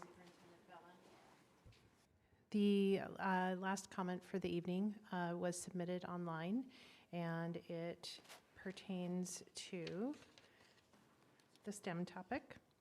It was submitted by Pham Secho Ross.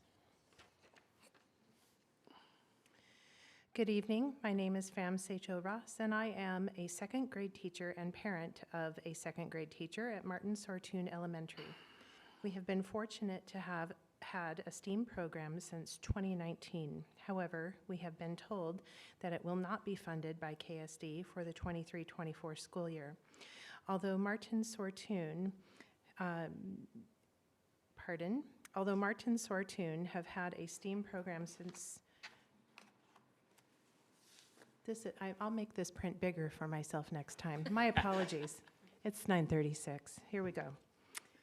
Although Martin Sortoon and the STEAM teacher received a Project Lead the Way grant for $20,000 for 2 years from a tech organization, these funds cannot be used for a teacher's salary and can only be used for professional development, class materials, and curriculum. As a parent and teacher, I am extremely saddened that KSD is not willing to continue funding this program. The STEAM program has been engaging for our diverse students and provides enriching experiences that makes learning fun. Our students have come to see themselves as young scientists, technologists, engineers, artists, and mathematicians. One student wrote an opinion letter stating, "I think that STEAM has to stay because it is so extremely fun. I love STEAM because it is so cool that we get to build such amazing things. Please don't take it away."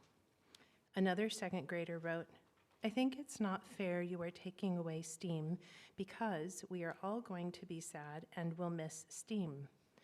We learn a lot of things like science, math, history, and do projects. Please save STEAM. It is evident that many students feel strongly about this program, and it has a lasting effect on their learning. Through hands-on instruction that encourages exploration, questioning, and determination, our students have tremendously benefited from this program. I strongly believe that it is inequitable to remove programs like our STEAM lab because it impacts our diverse populations. It is in our students' best interest that KSD maintains a program that encourages them to be lifelong learners and that will positively impact their future.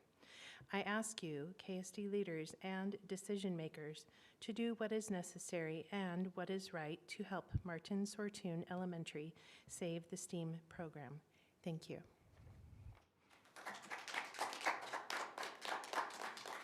I believe that is the end of our communication from the audience. We are now moving to section 10.02, board reports and discussion.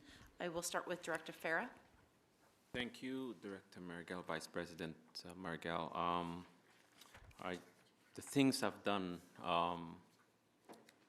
last week was the highlight of my week was attending top graduation. It was just amazing. If anybody wants to really make their week, should attend this graduation at the top program at KSD.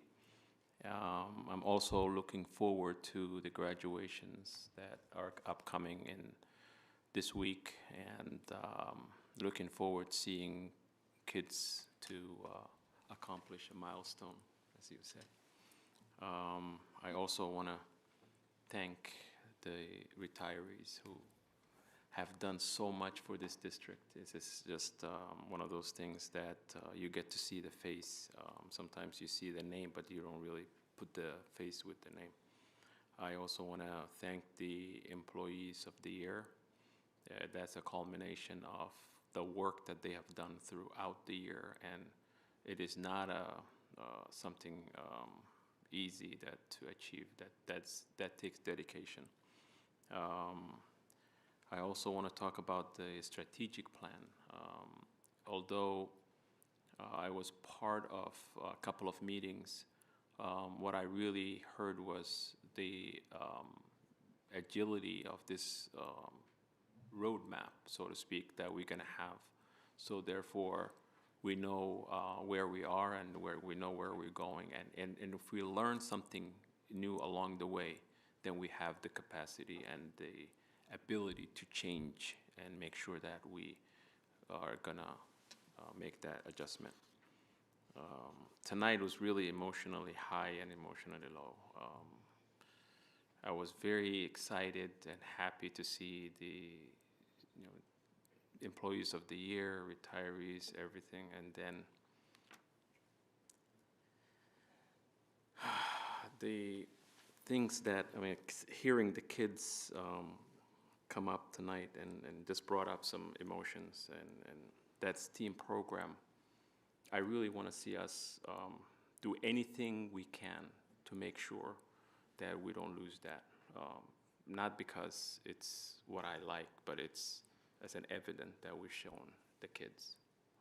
This is, for me, it's close to my heart because I am an engineer, and I believe that I had been able to financially retire early in my career because I was able to make financial income that is much higher than other colleagues that had graduated at the same time but had different majors. It's also the future, as many of them have said. So I just want to see that whatever we can, not to lose that. And I will do anything in my power to make sure that happens. Mill Creek, it's another issue that also brought some emotions. It touched my heart because it's also one of the things that I see Mill Creek, one of the schools that first had been dealing with more students, and one of the reasons that we did the border changes is because of that reason. We want to make sure that kids of color who attend that do not have to face that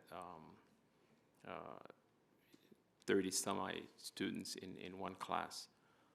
But yet, the work is not complete, as we've heard tonight. So it's a lot of emotions, and it needs to be something that we have to keep on our forefront. That's why we decided to run for this office. It was easy that we would be sitting at our home. We stepped up. We're part of the community. Everything that the community tells us, it touches us. And we want to make sure that we do what we can to achieve the goals that make our students become the future leaders of this community. Many of us, we could have been doing all of the other things that in life we could do, but we decided to sit here to make sure that we speak the voice of the community. So know that we're not deaf to what you tell us. We hear it, we feel it, we know it.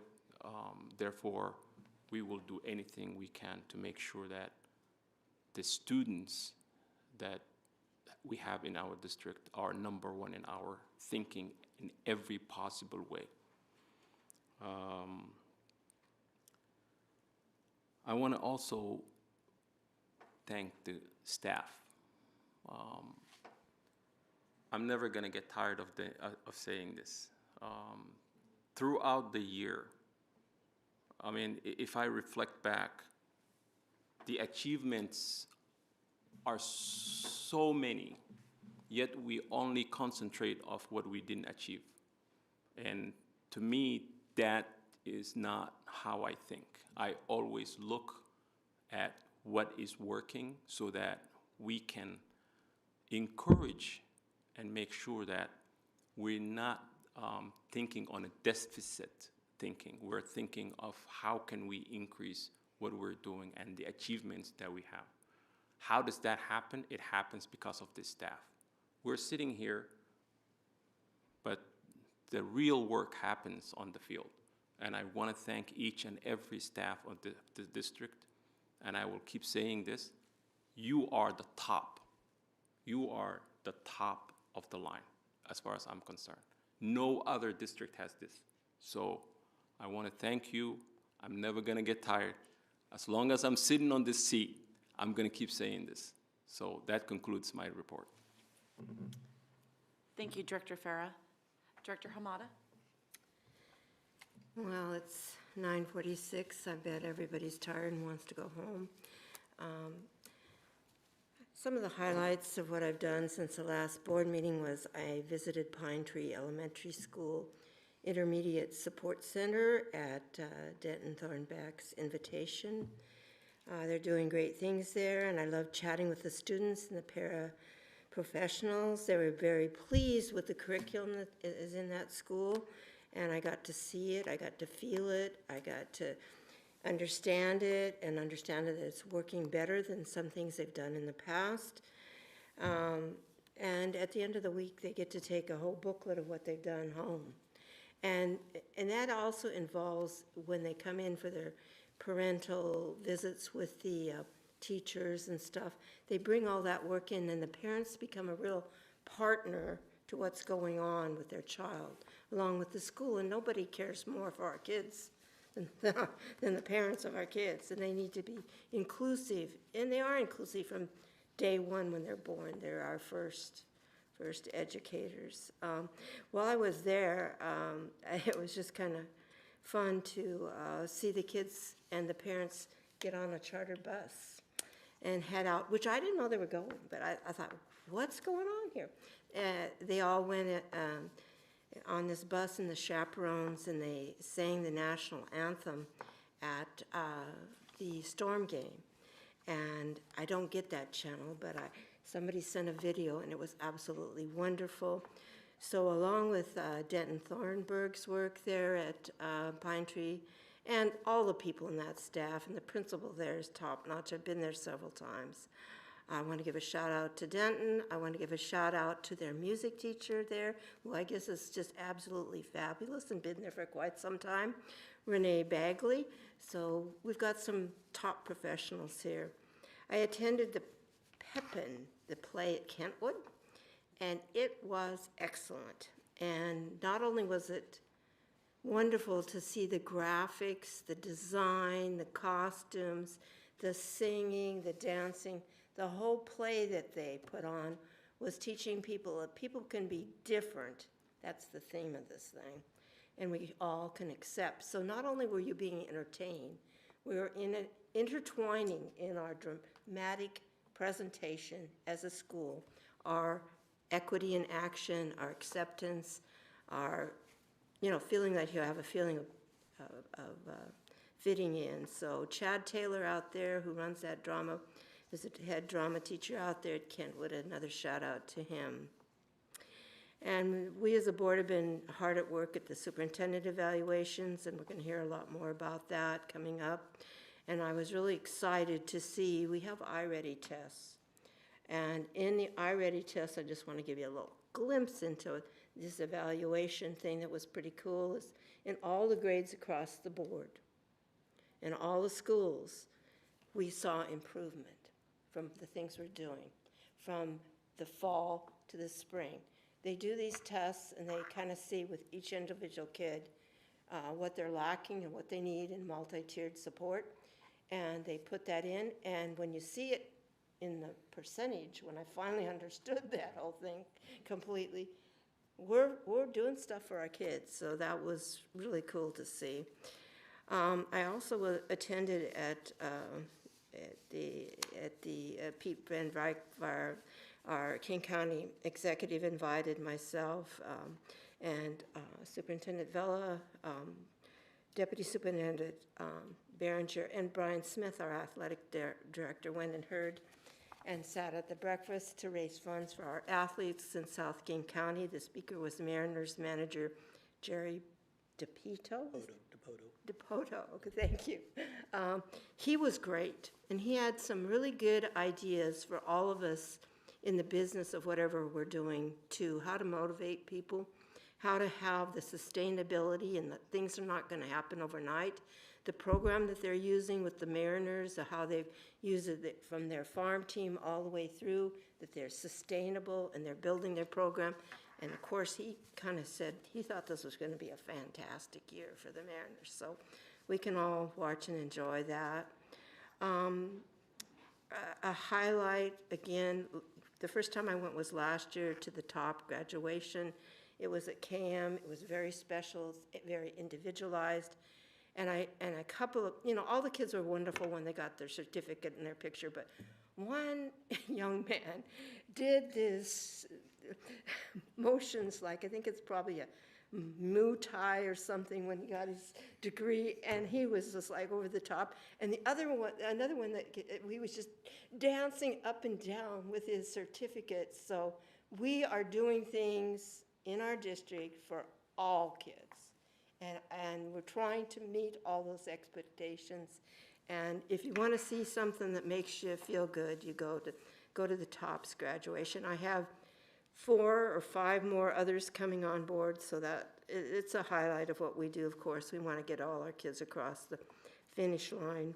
And of course, we went Friday and toured the Canyon Ridge, the progress on the middle school. If you see those floors, you see those carpet, you see the mill work that they're doing in there, and you look out at that field, I can envision that field. And as much as I'm so sad we have to do something with Mill Creek. If you look at that Canyon Ridge field, and I can just envision how wonderful it's going to be, and that our community is going to get to use that. But we do need to do something about Mill Creek. And as I said, I'll commit to it. Not saying I'm wonderful, but I'll commit to it, like I do. And it was great to tour that. I also had, which I guess I should have mentioned under the legislative report, I attended the Kent Chamber of Commerce luncheon, and they had the leadership there of our district, and they talked about the progress in very different areas, all surrounding our district, from the 33rd to 47th. Our superintendent was one of the speakers talking about what we're doing. Some of the leaders in the city of Kent were there to talk about development and all that. It was very educational, and I was pleased to be there and listen, and for our school district to bring that back to us. And I appreciate all the people that have come tonight. It was wonderful to see all the retirees, all the people who work so hard to get special awards, and I thank you all for being here tonight. And that concludes my report. Thank you, Director Hamada. Director Clark? Thank you, Madam Chair. First of all, I was so very impressed with the student testimony from several schools tonight. Very articulate and got right to the point, and I really appreciate hearing from them. I am concerned about Mill Creek. Director Hamada, I will tell you point blank, having fought that war for years, your big problem when you go to confront that will be the Army Corps of Engineers. And anyway, I don't even want to go there, but I am very concerned about that testimony about the dual language program at Mill Creek and the condition it's in. I'm going to investigate that further. My school visit was to Scenic Hill. Scenic Hill Elementary is 90% bus. It's easily the most diverse of all the elementary schools. And it also is a dual language school.